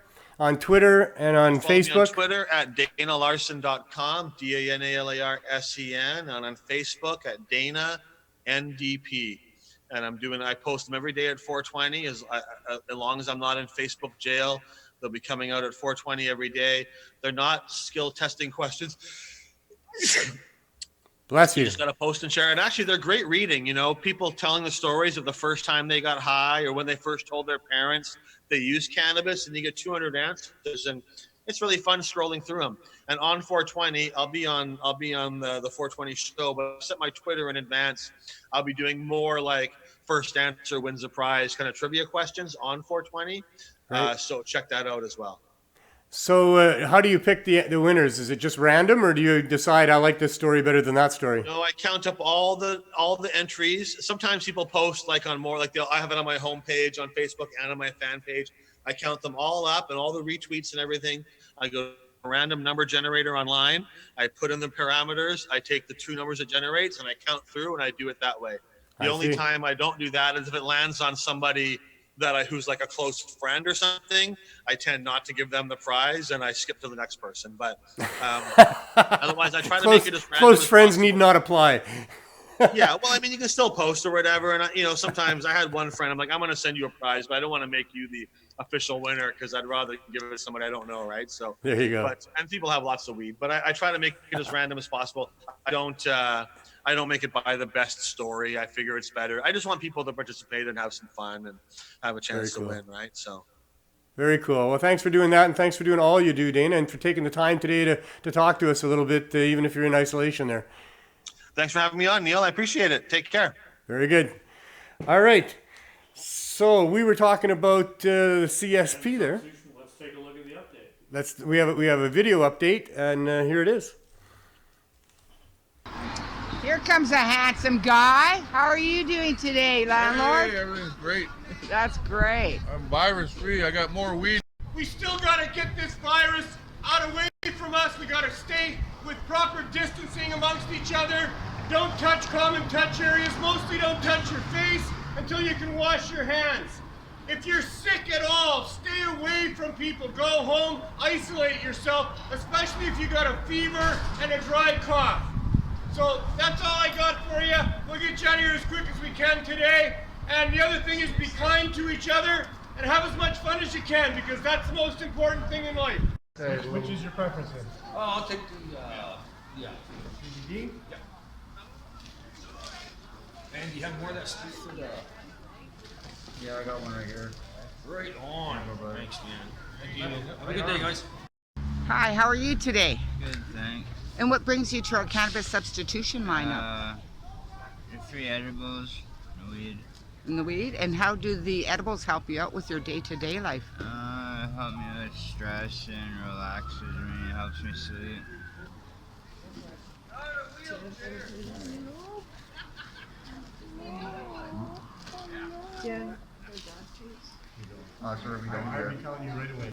Hi, how are you today? I'm fine, yeah.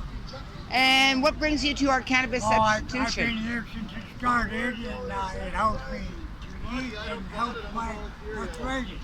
It helps your arthritis? Yeah. So what brings you to our Cannabis Substitution Project today? It's for pain relief. So this makes it better than having people come in. We're getting rid of a bit of the lineup. Yeah. Hi, how are you today? Not bad yourself, man? I'm doing pretty good. Nice sunny day we have. Oh, it's beautiful out. And what brings you to our Cannabis Substitution lineup?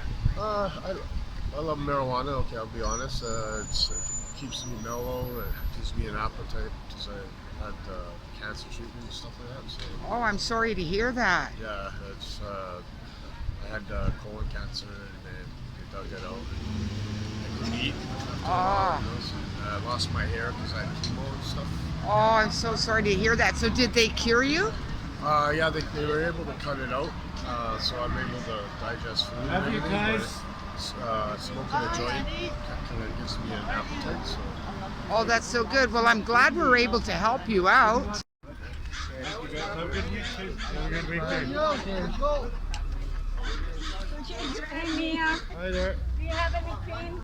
Hi, how are you today? I'm great. How are you? I'm doing great. So what brings you to our cannabis substitution lineup? To help with my ADHD and I like weed. And you like weed. So it helps you out and calms you down. Exactly. It helps my ADHD. So are you housed down here right now? No, I'm actually homeless right now.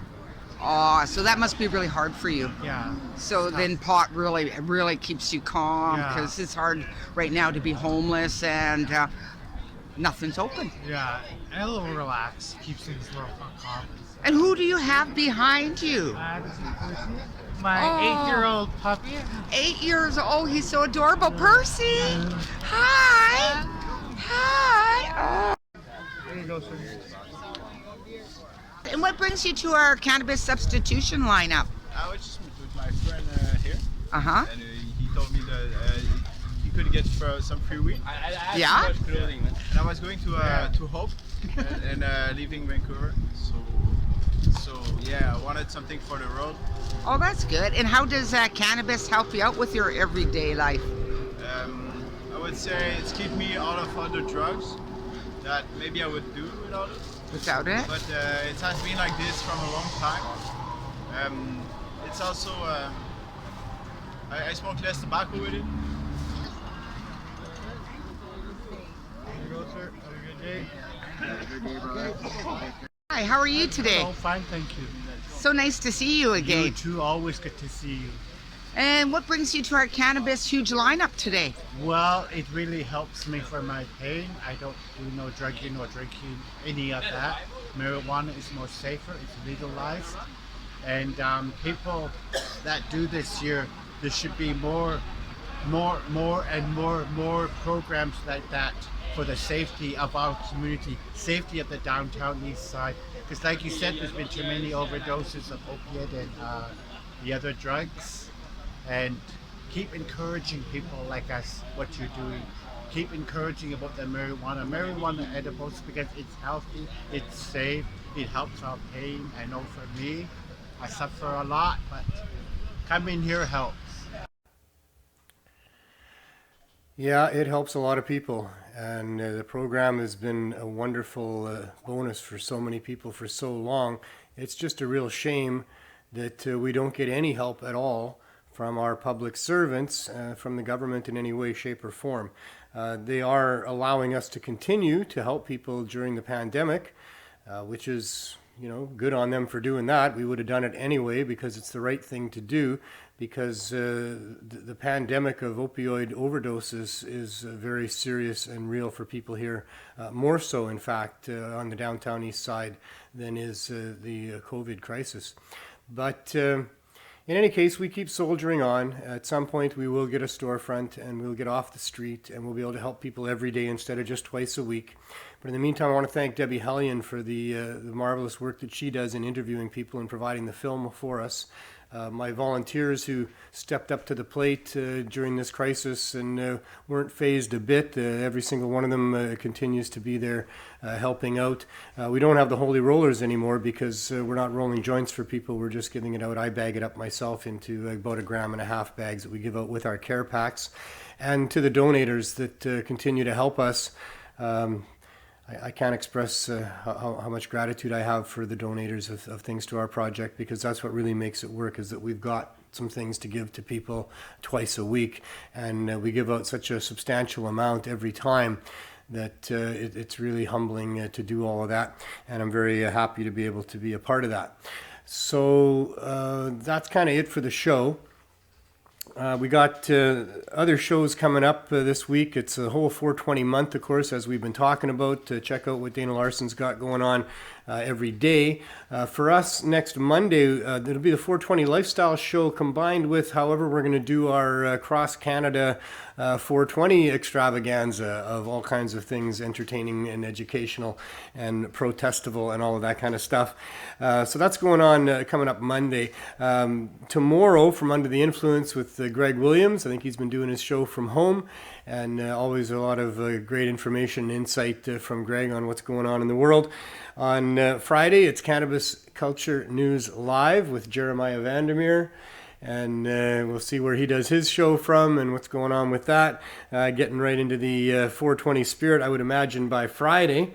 And by Sunday or Saturday is the High Noon with Boss Lissa coming up. So check out all those shows while you got nothing better to do than staying home and staying safe and taking advantage of all the opportunities that this provides for people. Do as best as you can to keep yourself safe. Do as best you can to take the time and make a better person out of yourself during all of this. I hope that you're finding ways to solve relationship issues. I hope that you're finding ways to enjoy some outdoor activities of walking and running and viewing the scenery and watching sunsets and all of that stuff while keeping proper physical distancing just until we're past this, until we know for sure. And the most important thing is be kind. Be kind to yourself, be kind to nature. And in the process of doing your best to be a good citizen, have as much fun as you can until I see you next time. The entire new industry is built upon the prohibition. Our oppressor, the government, along with the cops, came up with legalization. Why do I care about what they came up with? I didn't give a fuck about their laws that they had on the books when it was illegal. Well, but my belief is that cannabis has not hurt anyone. Even bad cannabis.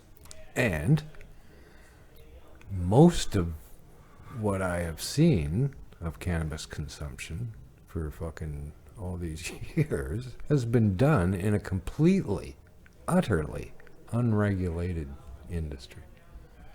No rules whatsoever. No rules. For all this time, no one's been hurt. What in God's name would make one think that we need rules? Or a whole bunch of them, you know? Hey, wait a second. This is going along perfectly. We need rules. They threaten me to come on board. Threaten me. Oh my God, how childish. How insulting. I'm a fucking adult who likes cannabis. We've learned to have a lot of fun around cannabis here because we like it. That's whole network based on the it. celebration of cannabis is because we like it. What do you think? This is all fucking made up? Till we see you next time. I'm Marijuana Man. Peace, pot, and boycott. Hi there. Welcome to the 420 Lifestyle Show. I'm Carly Marley. She's taking a dab. Thanks.